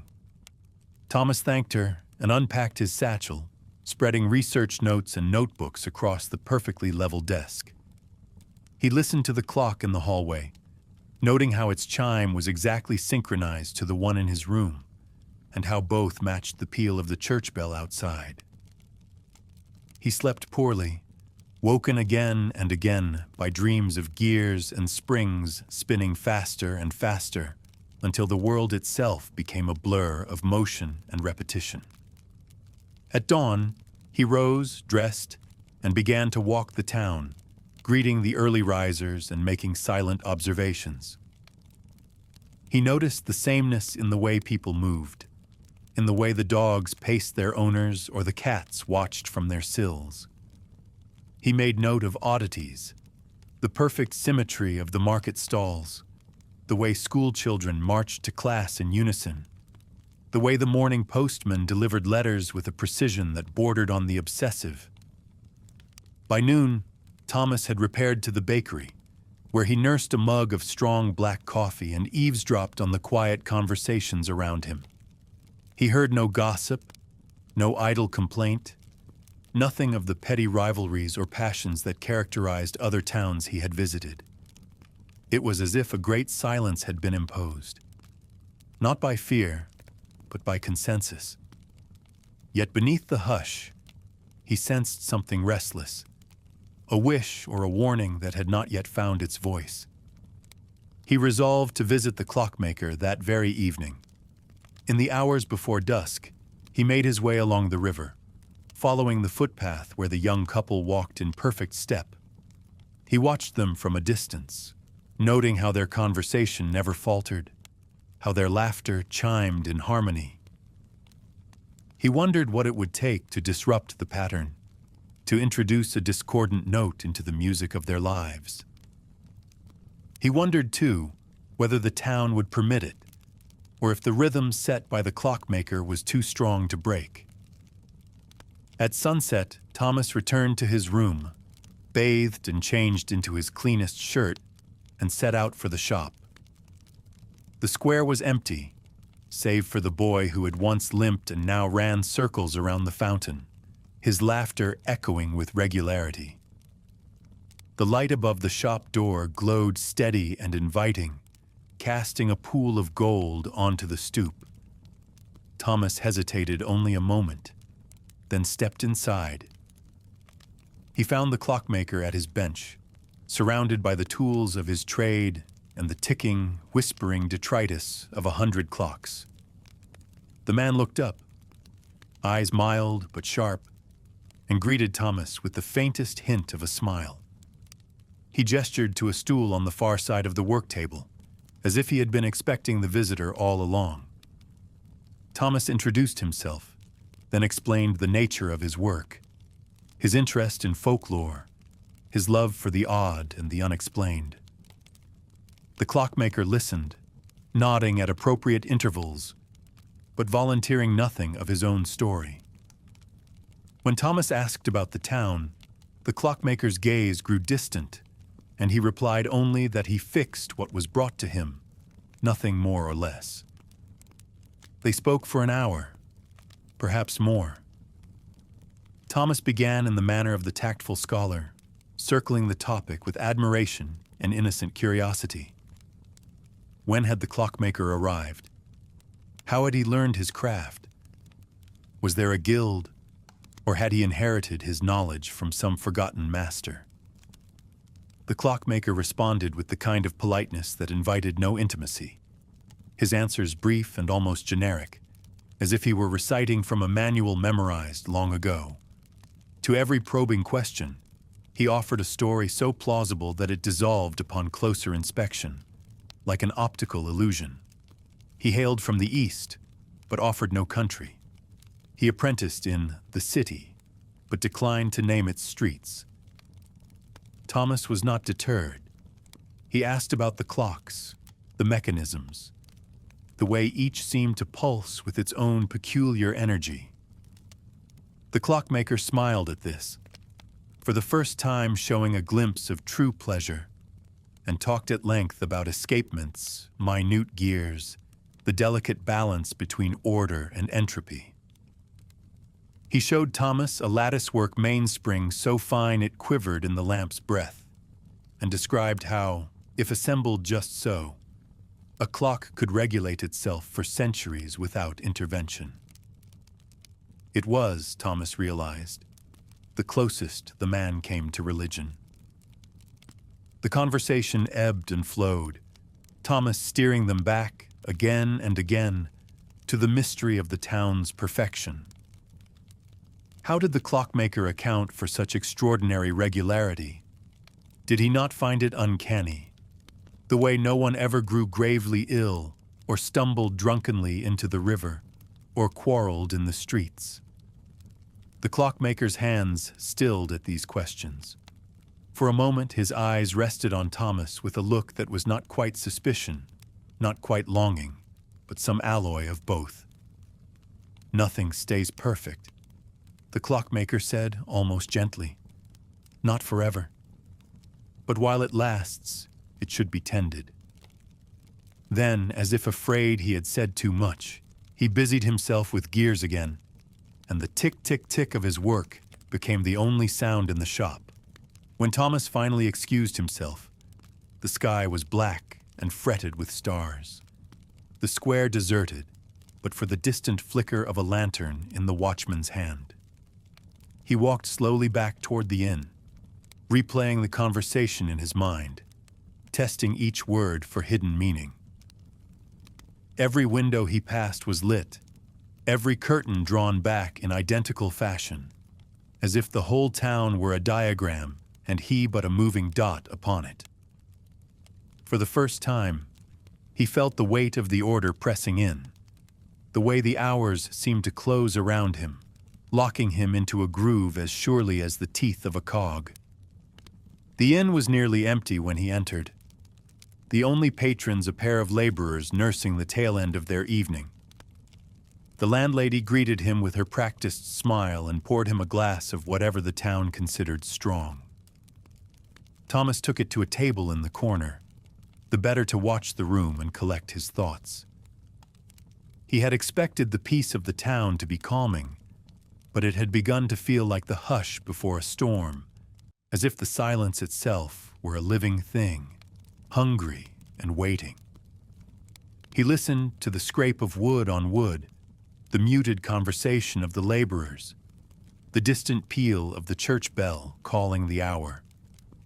It was then, beneath the surface noise, that he heard it. The faint, persistent ticking, softer than breath, as constant as heartbeat. He looked for its source, scanning the mantel, the walls, even the delicate watch on his own wrist. But the rhythm was everywhere and nowhere, pervading the very air. He waited until the landlady returned to collect his empty glass, then asked, as casually as he could, if the clock in the hall was always so loud. She froze for a fraction of a second, then shook her head with a forceful little laugh. "There's no clock here, sir. You must be tired from your travels," but as she turned away, Thomas saw her fingers tremble slightly and the color drain from her face. The first thing he noticed was the sound. Even in the tavern, with mugs clinking and voices rising in laughter, he heard it. The ticking. It was faint, steady, and impossible to place. He asked the innkeeper about it, but the man only turned pale and muttered, "Best not to notice, traveler. Best not to listen." But Thomas listened. The next morning, as he walked the crooked streets, he saw the workshop, the frozen clock sign, the windows smeared with dust, and the faint glow of lamplight inside even though the day was already bright. He stepped closer, and through the glass, he glimpsed the clockmaker bent over a table. For a moment, Thomas thought he saw not gears and springs in the man's hands, but something softer, redder, alive. He stood outside the shop for several minutes, watching the scene inside. The clockmaker moved with such precision that it was almost balletic. Each gesture seemed rehearsed, purposeful, as if he performed for an invisible audience. It was possible, no, likely, that the old man had noticed him. For once or twice, Thomas had the distinct sensation of being observed in return. He could not shake the vision of those hands, translucent and veined, working over their tiny masterpieces. Later, when Thomas described the workshop to himself in his notebook, he found he could not decide if what he had witnessed was simply the ordinary patience of an artisan or something more sinister. He recounted the dust on the window, the impossible regularity of the ticking, the way the light fell exactly the same way at each glance, as if the scene inside the shop were itself a clockwork tableau, looping over and over. He wrote down words like hypnotic and uncanny and symmetry, then crossed them out, uncertain whether he was seeing patterns or inventing them. The second night in the inn, Thomas kept himself awake with coffee and cigarettes, determined to outlast the sound of the ticking. But it was hopeless. No matter how he tried to distract himself, the steady rattle of dice, the whispered confidences of the other guests. The sound wormed its way into every silence. He began to notice it in places it could not possibly be. In the slow drip of water from the tap, in the shuffle of cards, even in the cadence of his own pulse. At some point, half dreaming, he imagined the whole town as a single, elaborate mechanism, wound tight and running inexorably toward some appointed hour. He resolved to speak to the clockmaker directly the following day. His dreams that night were filled with the image of gears meshing and unmeshing, of hands, human and otherwise, assembling something vast and intricate in the body of the town. He woke before dawn, dressed without bothering to shave, and set off for the workshop without waiting for breakfast. The streets were empty, save for the church bell ringer who gave him a nod and a look that seemed both welcoming and warning.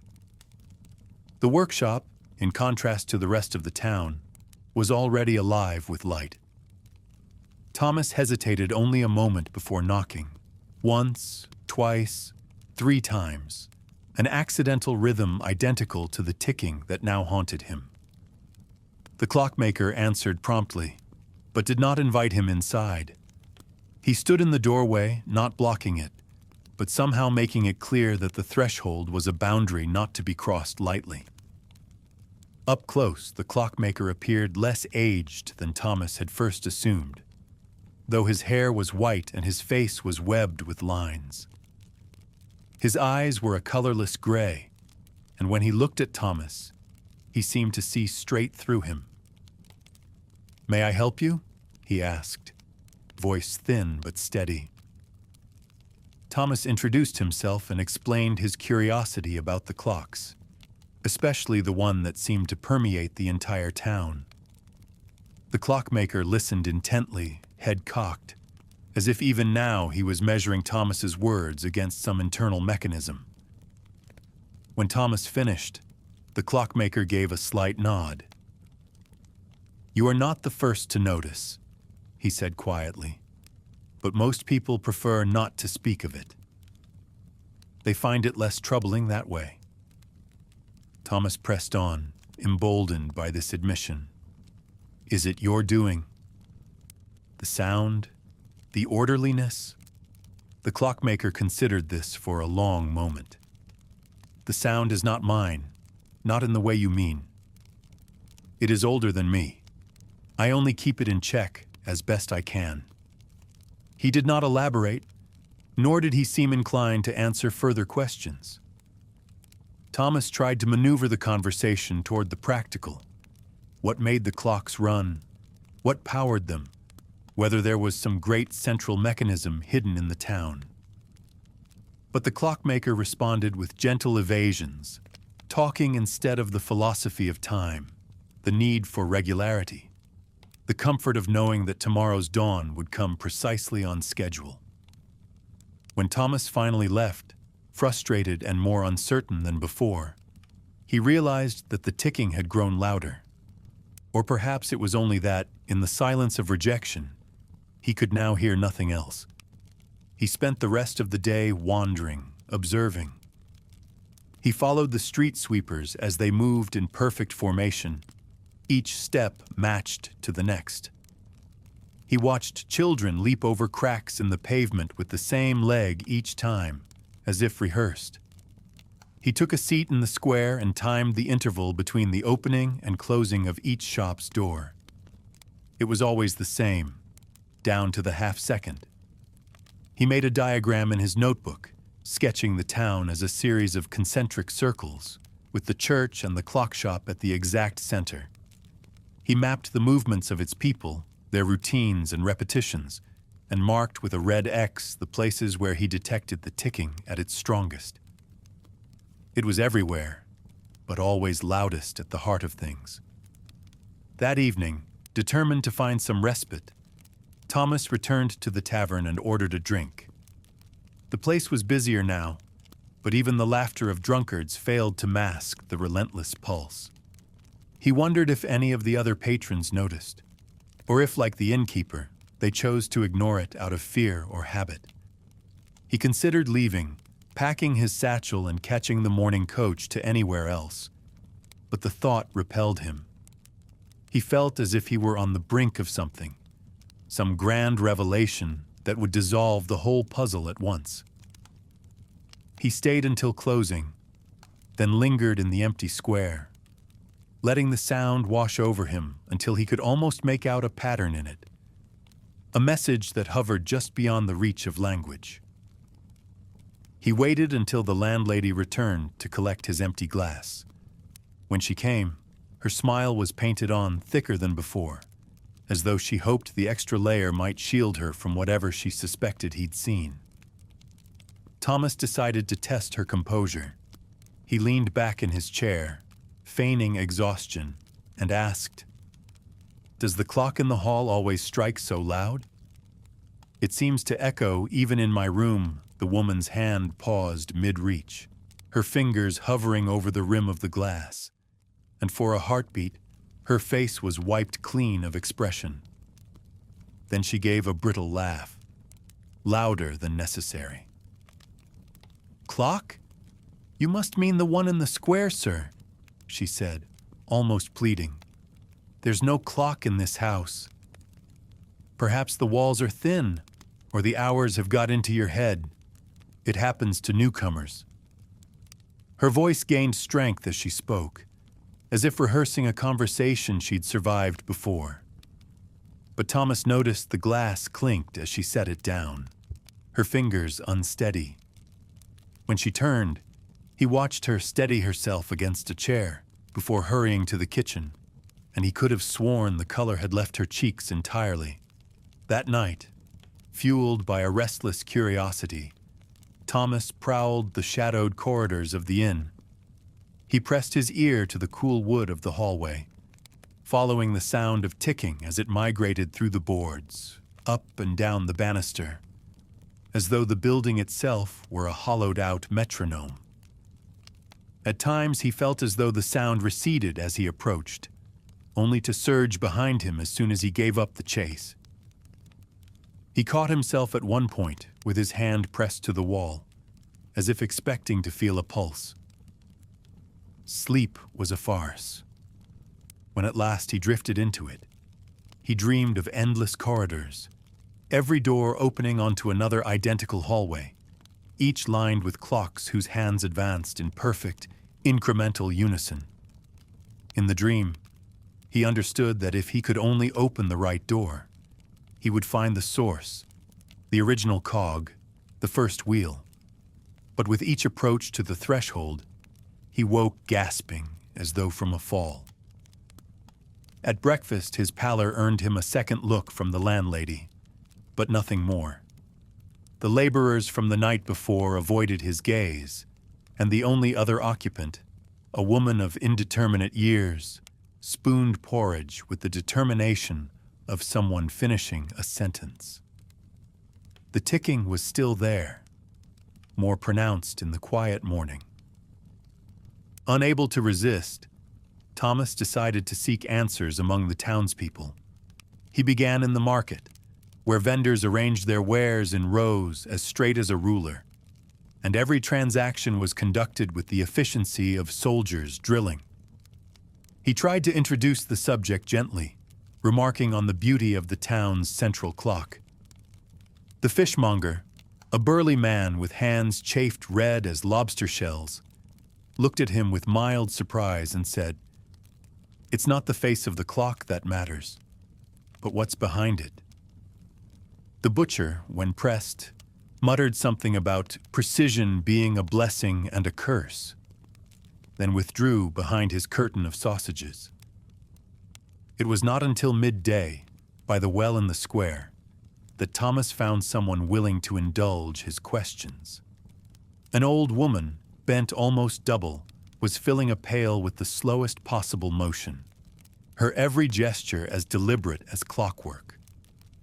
Thomas greeted her, offered to carry her water, and after a few pleasantries, inquired, "Forgive me, but I've heard of a clockmaker here whose reputation is unique.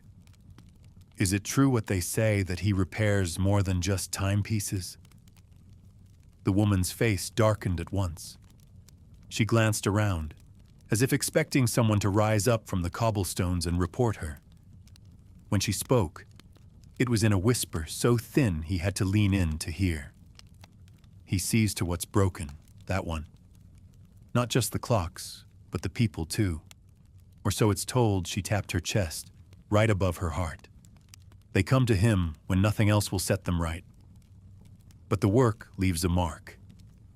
"A mark?" Thomas prompted, pulse racing. She nodded, and for an instant met his eye. "Not on the skin, but inside. They say he takes away what makes you restless, anxious. But when you come out of there..." The old woman's gaze drifted to the clock tower, looming over the square. "You don't worry anymore." "Not about anything, not even yourself." She pulled her shawl tighter, though the day was mild. "They say he did it to himself first. Now he's empty, but for the ticking." Thomas tried to laugh it off. Small towns, strange stories. But the chill stayed with him even as the sun climbed higher. He watched the woman shuffle down the street, water pail swinging in perfect rhythm, neither spilling nor sloshing. When she reached the end of the block, she looked back once, met his gaze, and then vanished around the corner. That evening, Thomas returned to the inn determined to learn more, if only to dispel the fog of superstition. He took his meal at a table near the laborers, and after a glass or two struck up a conversation. The men were reluctant at first, but the promise of a free round loosened their tongues.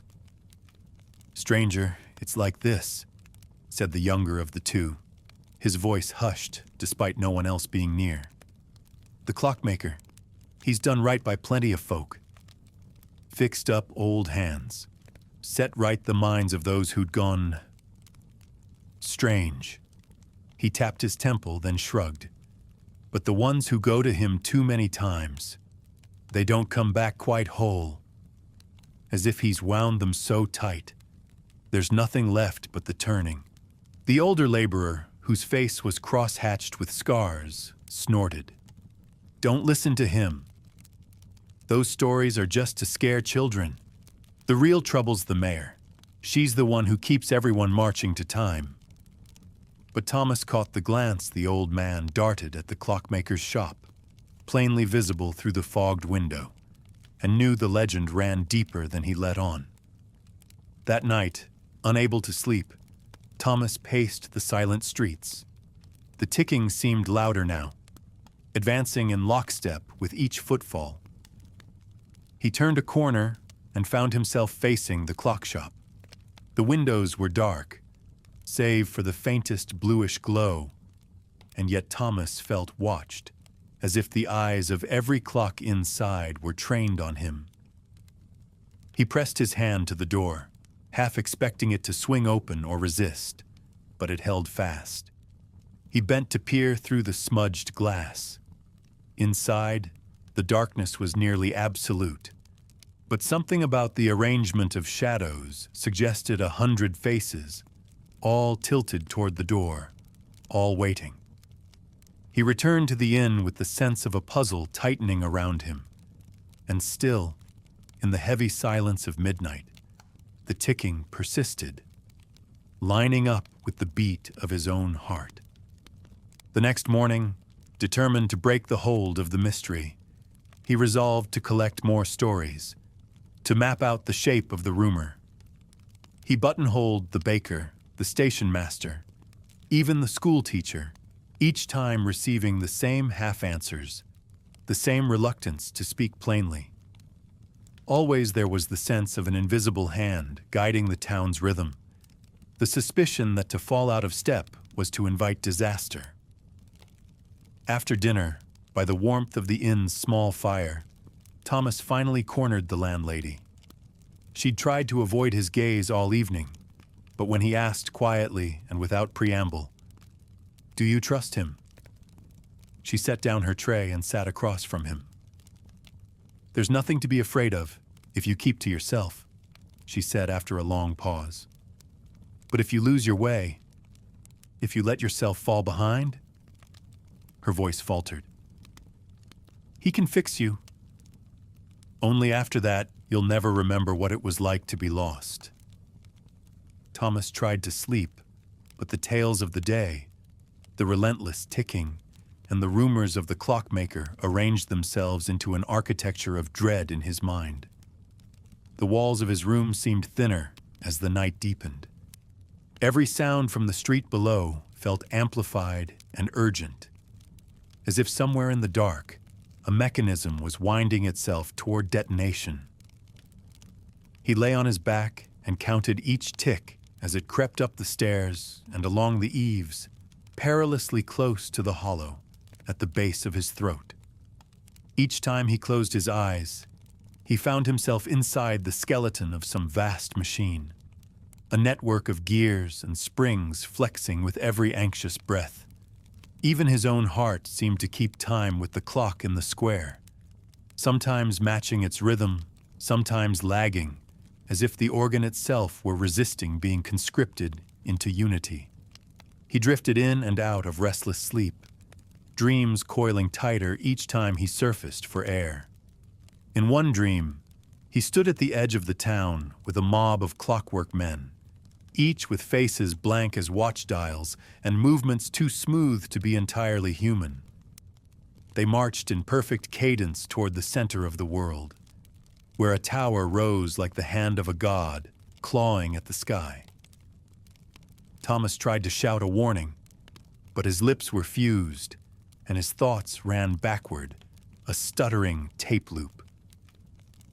In another dream, he wandered the labyrinthine corridors of the inn, the doors multiplying behind him with each step, and each door he opened led to the same room, the same bed, the same window through which the clock face glared like an unblinking eye.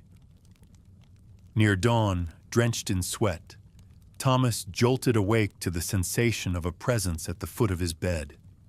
He snapped upright, but found nothing there, only the impression of weight on the mattress, as if someone had stood watch while he slept. He swung his legs onto the floor and buried his face in his hands, trying to rub the sleep from his vision. But when he looked up, he saw on the wall above the wash basin a faint outline, the shadow of a clock's hands, projected by nothing. He traced it with his finger, half expecting the phantom gears to resist his touch, but the wall was cold and inert. He dressed without thinking, his hands moving automatically, as if guided by an external rhythm. Downstairs, the inn was deserted. Not even the landlady stirred in the kitchen, and the chairs in the common room were stacked on tables, legs in the air like the upended limbs of insects. The absence of human noise made the ticking more powerful, a tide that filled the vacuum of silence. Thomas hesitated by the door, listening for any movement in the street, and found none. The world, for the moment, seemed to belong solely to the sound. He stepped outside. The square was empty, the air brittle with pre-dawn cold. A rime of frost blurred the outlines of the stone benches and glazed the horse trough in front of the church. The hands of the public clock pointed just shy of 6, but beneath that official declaration, Thomas could sense a second, more urgent timepiece counting down within his own bones. He crossed the square with measured steps, conscious of every echo his boots made on the flagstones. Above him, the clock tower hovered, indifferent and monumental, yet somehow he felt it watching, like the single visible eye of a predatory animal. At the well, Thomas paused. Yesterday's old woman was nowhere to be seen, but her warning remained, a hairline fracture in the glass of his resolve.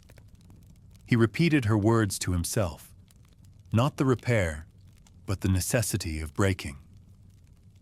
He wondered whether it was the people who were broken, or whether it was the town that had infected them. He skirted the church and made his way down the narrow avenue to the clockmaker's shop. The windows glowed with a faint blue light, as if the interior were illuminated by a trapped moon. He pressed his face against the glass and saw, inside, rows upon rows of clocks, all synchronized, hands aligned in a military salute to the hour. At the back of the shop, the shadow of the clockmaker hunched over a workbench, unmoving, as though waiting for an audience. "You must understand," the old woman by the well had whispered, "that it is not the repair that frightens us. It is what must be broken to need it." From that moment, Thomas knew he had to see for himself. Perhaps, if the stories the old woman and the townsfolk whispered were true, he had to stop the clockmaker before the entire town was wound too tight to ever breathe again. Something in him, a defiance that was not quite bravery but not entirely recklessness either, propelled him back across the fog-dampened square. He rehearsed his entry over and over, working his way through imagined confrontations, each more elaborate and perilous than the last. In some versions, he was greeted with hospitality, the mystery solved with nothing more than a cup of tea and a tour of curious mechanisms. In others, he was met at the threshold by the clockmaker's assistants, those spectral figures the children had pointed at, with their strange gait and fixed eyes. But in every scenario, he saw himself standing in the heart of the workshop, face to face with the man who had, rumor insisted, emptied himself for the sake of perfection. He waited until the clock in the tower struck 8, a chime that rattled the panes of glass in their frames and sent a shudder through the wood of the inn. Then he left his room, coat buttoned, and crossed the square as if on parade. There were no witnesses. The hour was early enough that the shops remained shuttered, and only the baker's light glowed faintly through a slatted window. The air seemed to thin as he approached, as if the clocks inside the workshop drew every breath into themselves and recycled it, metallic and stale. He stopped at the door, forcing himself to breathe slowly, deliberately. His pulse thudded unpleasantly in his ears. He read the sign over the lintel. Adams and Son, horologists since 1841. The gold paint was crisp despite decades of weather. He raised a hand to knock, but his knuckles hesitated a centimeter short of the wood. The old rumors spun through his mind, of hands reattached, of hearts that beat on borrowed time, of townsfolk who no longer remembered how to be lost. He steeled himself and knocked. There was a pause, as if the clocks had to strike consensus before permitting an answer. Then the door swung inward, slow as a tide. Thomas caught a glimpse of the shop's interior before he saw its keeper, a room so crowded with clocks that the air seemed to ripple with their ticking, their faces 100 variations on the same blank-eyed watchfulness. Floor to ceiling, clocks, wall-mounted and freestanding, grandfatherly and infantile, ornate and utilitarian, brass and wood and glass. The sound was a cacophony at first, each clock beating out its measure. But as Thomas stepped inside, he realized the noise was more than the sum of its parts. There was a rhythm in the discord, a pulse that beckoned his own heart to match it. The air smelled of oil, iron, and something less familiar, a sharp tang, like copper left too long in the rain. He did not see the clockmaker at first. The shop was lit only by a row of dusty bulbs strung along the ceiling, and the shifting of shadows created the illusion of movement everywhere, as if the clocks had limbs and were inching toward him in slow procession. Thomas waited, unsure whether to call out. The door nudging closed behind him with a click that resounded through the wood like a gunshot. He heard footfalls from the room's far end, deliberate and strangely weightless. When the clockmaker emerged, he did so with the silence of one who has spent years listening for the smallest sound. He was a tall, gaunt man, his face nearly featureless, save for the small, careful mouth and the glassy eyes that reflected every glint of light in the room.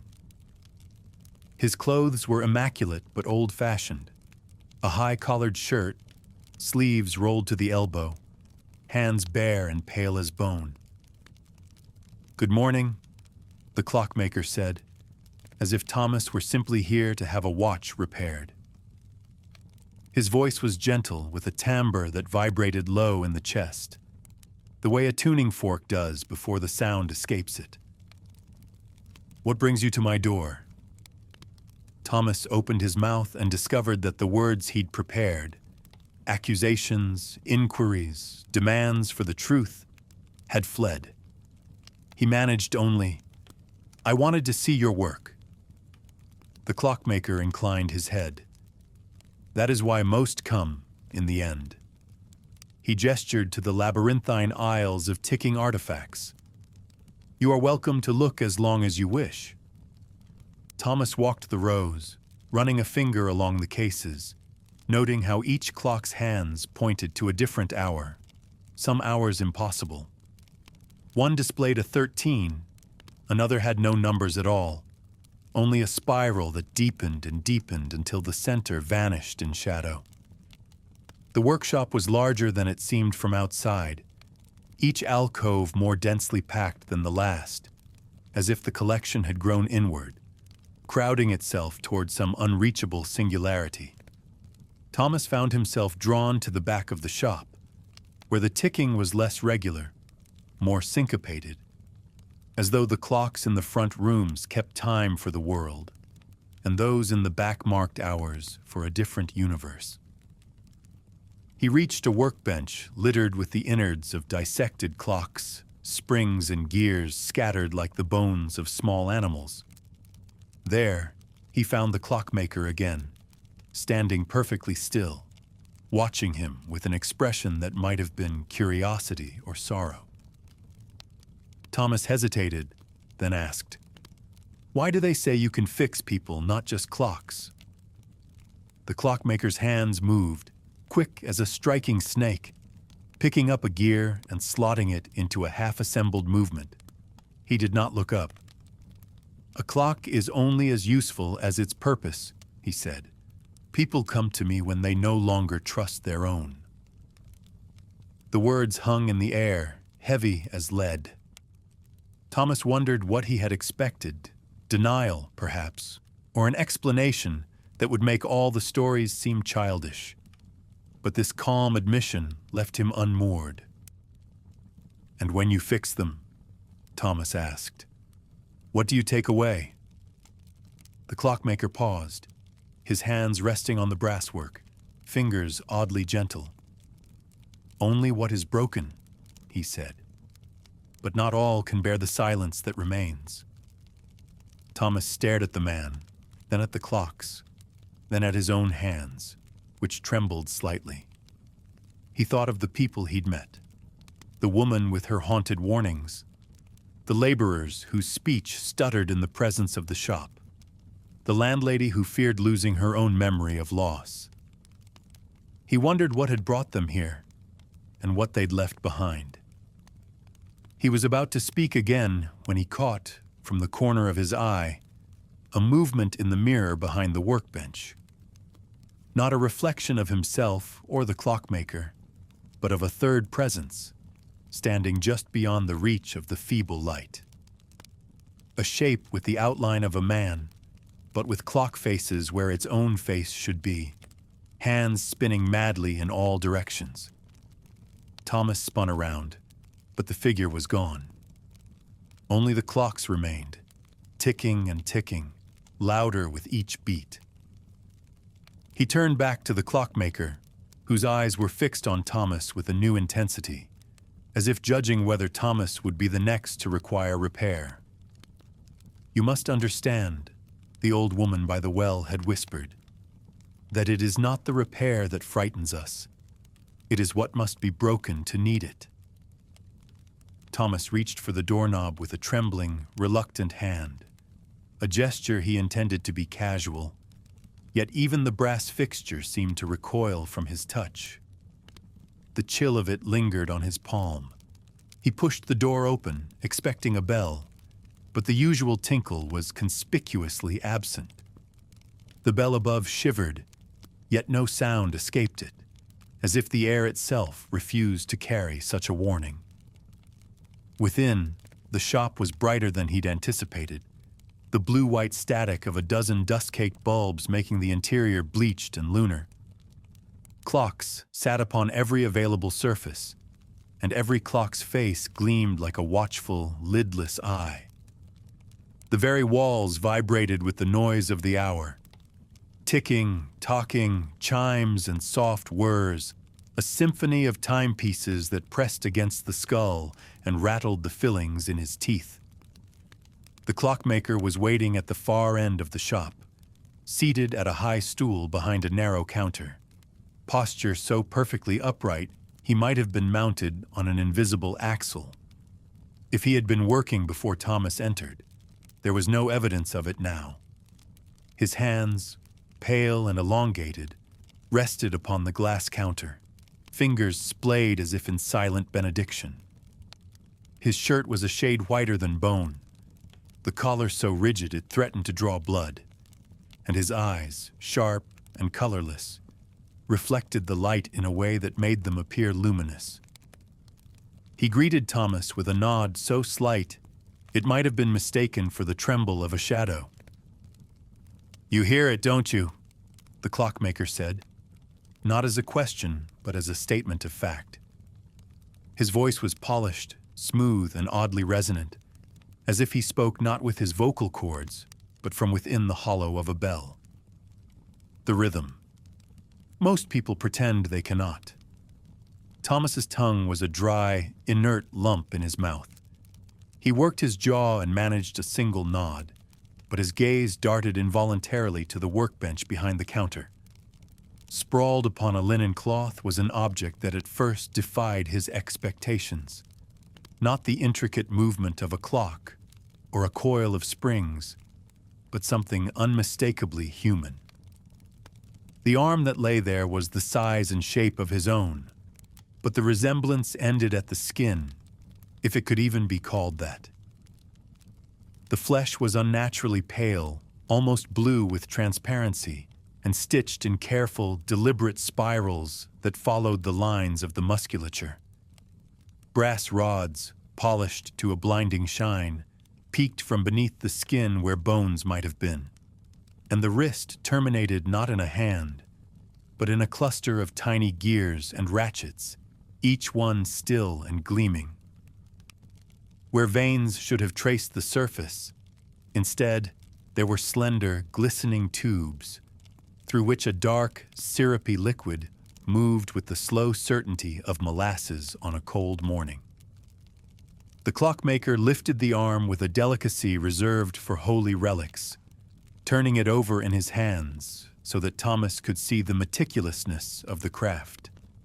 He rotated the limb, and the small gears at the end jittered, clicked, and then locked into place with a shuddering sigh of release. "I repair what is broken," the clockmaker said. "Not just the things of brass and steel. People, too, can be mended." Thomas flinched, his stomach rolling. He thought of the villagers he had passed on his way here, faces too smooth, expressions too measured, their eyes like coins that had been spent and spent again until the effigies were gone.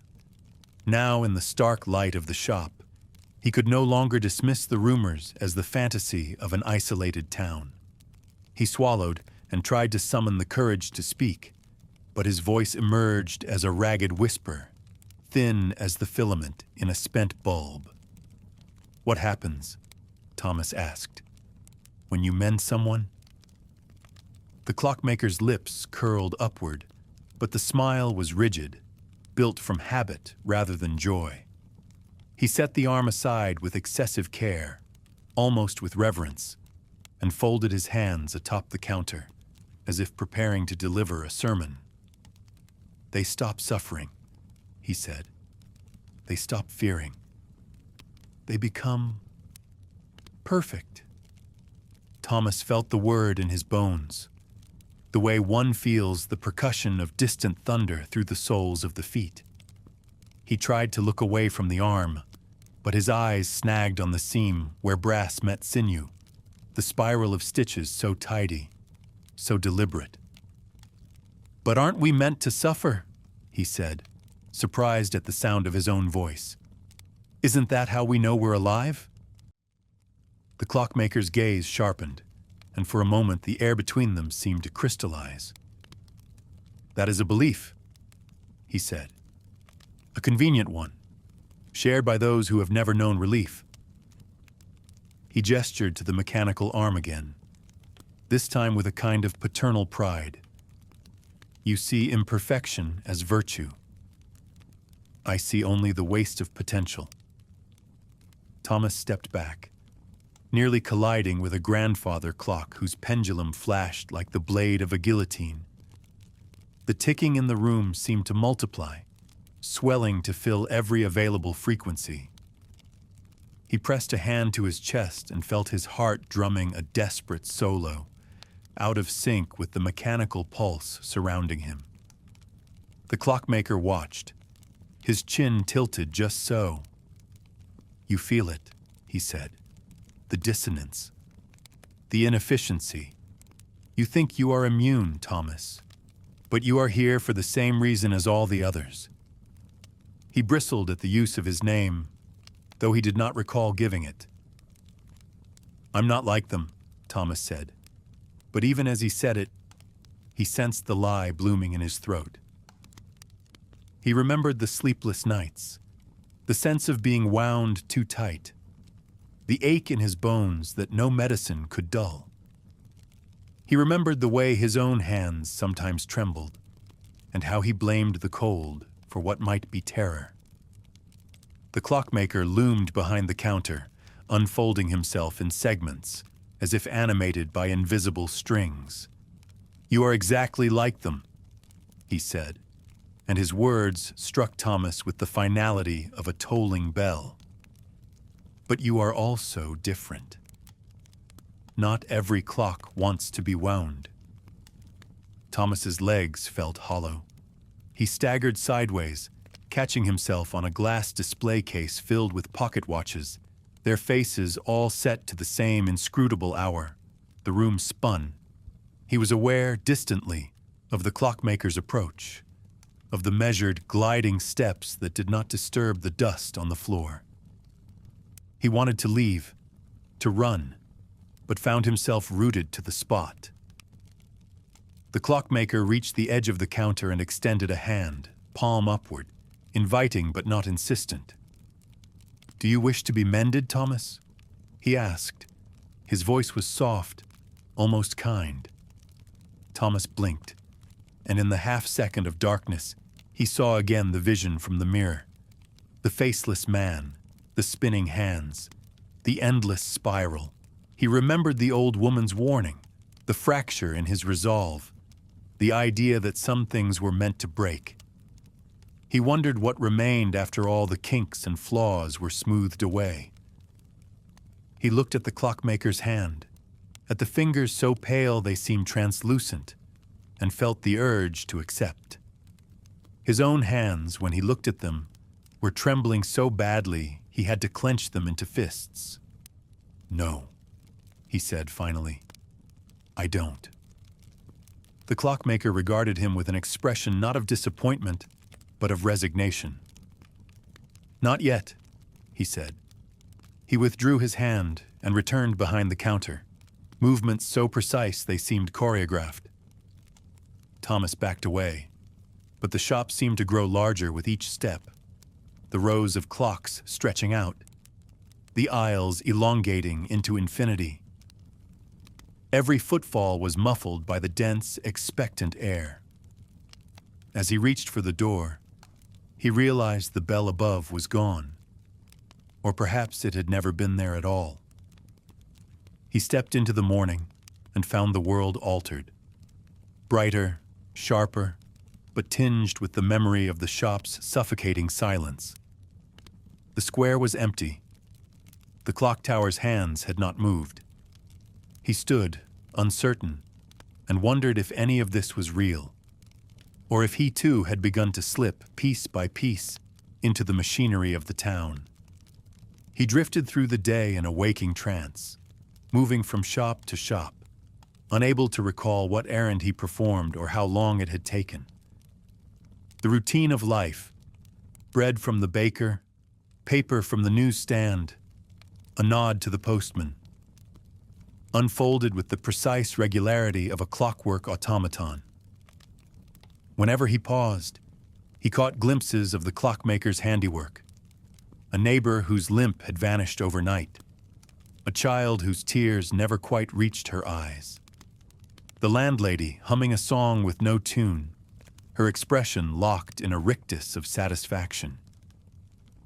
He tried, with the full force of his will, to banish the thoughts that had taken root in his mind, to convince himself that it was nothing more than suggestion, the power of rumor and imagination, a story so often repeated that it grew teeth and claws and took on a life of its own.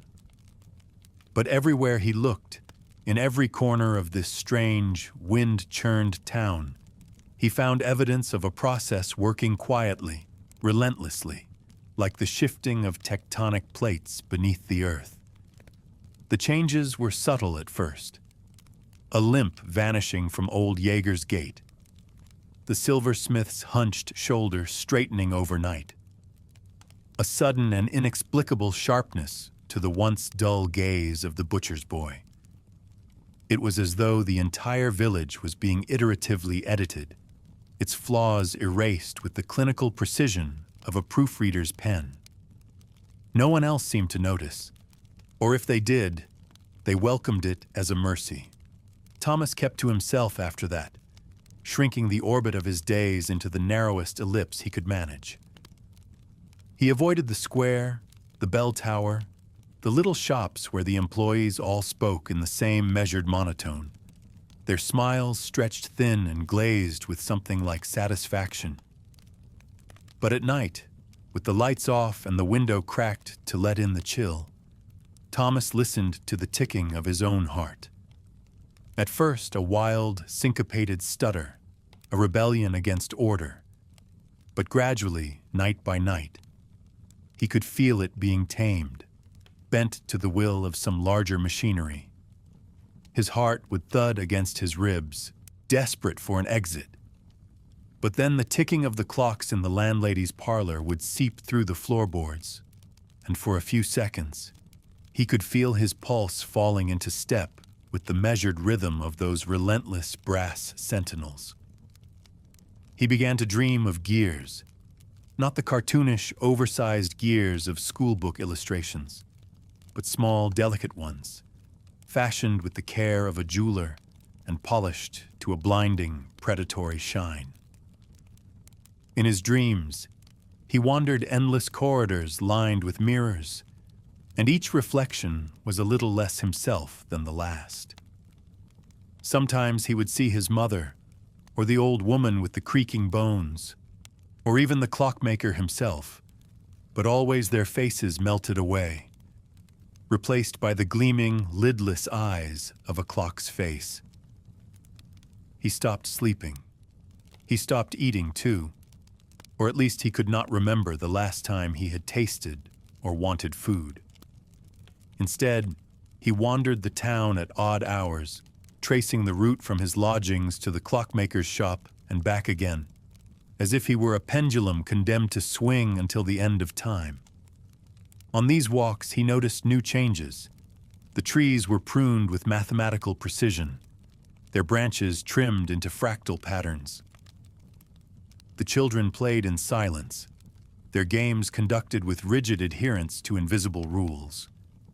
Even the cats, the feral, half-wild things that used to prowl the alleys, had been tamed and sat in neat, evenly spaced rows atop the stone wall behind the apothecary, blinking in unison.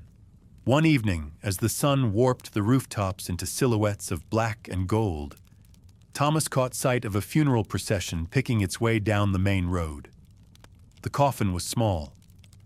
The mourners, no more than a dozen, walked in perfect formation, their heads bowed not in grief, but in what looked like contemplation.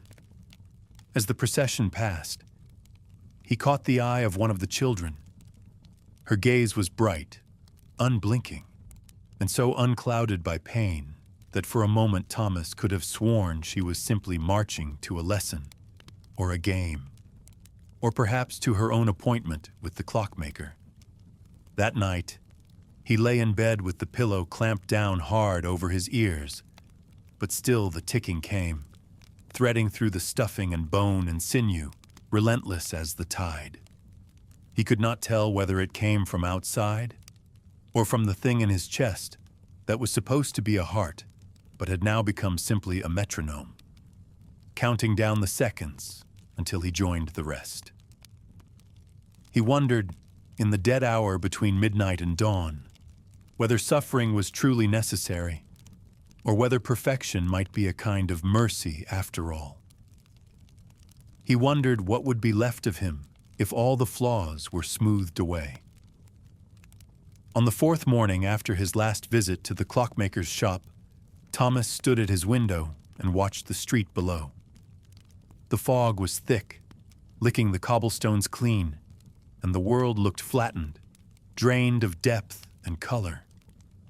He saw the baker's boy walking his usual route, but his gait was now so smooth and precise that he seemed to glide rather than step. A woman in a blue kerchief, one Thomas recognized from the market as a chronic cougher, the sort who had always carried with her the sweetly rotten scent of decay, walked by with her head held high, her face locked in an expression of absolute serenity. She did not cough. She did not even blink. Thomas told himself he was imagining things, that whatever the clockmaker was doing, it was no worse than the slow, ordinary rot that afflicted every other town. Progress, after all, was a kind of violence, but it would not leave him.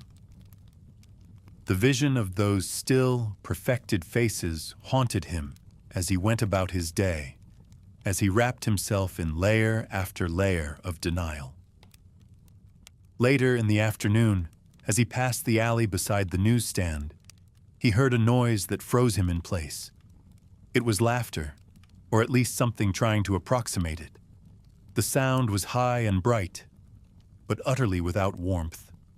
A clockwork bird, its call assembled from wires and springs, not song but simulation. He turned to look, and there at the end of the alley stood the woman in the blue kerchief, the former cougher. She was speaking to someone Thomas could not see, her hands moving in elegant balletic arcs, her eyes wide and clear as glass. She threw her head back and made the laughing sound again. But beneath it, like a watermark, he could hear the regular clicking pulse of gears. The noise rose in pitch, then terminated abruptly, as though someone had flipped a switch. Thomas ducked back around the corner and pressed his forehead to the cold brick. His own breathing sounded wrong, discordant, uncooperative.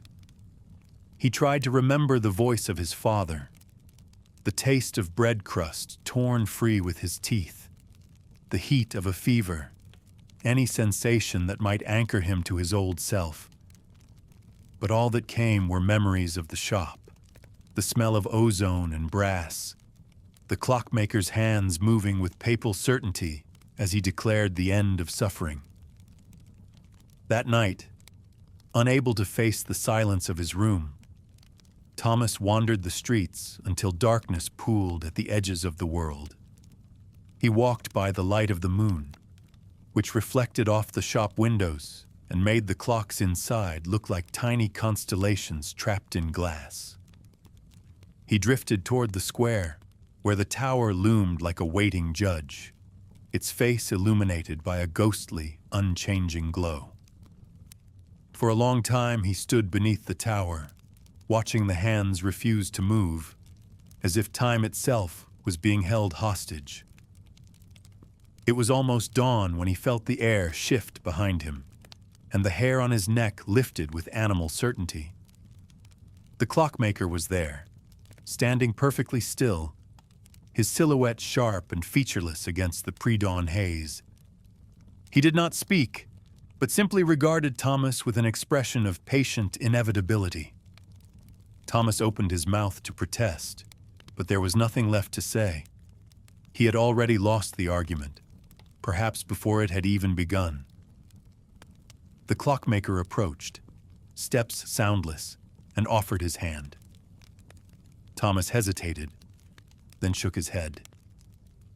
"No," he said, but the words sounded as mechanical and inorganic as the ticking that filled the air between them.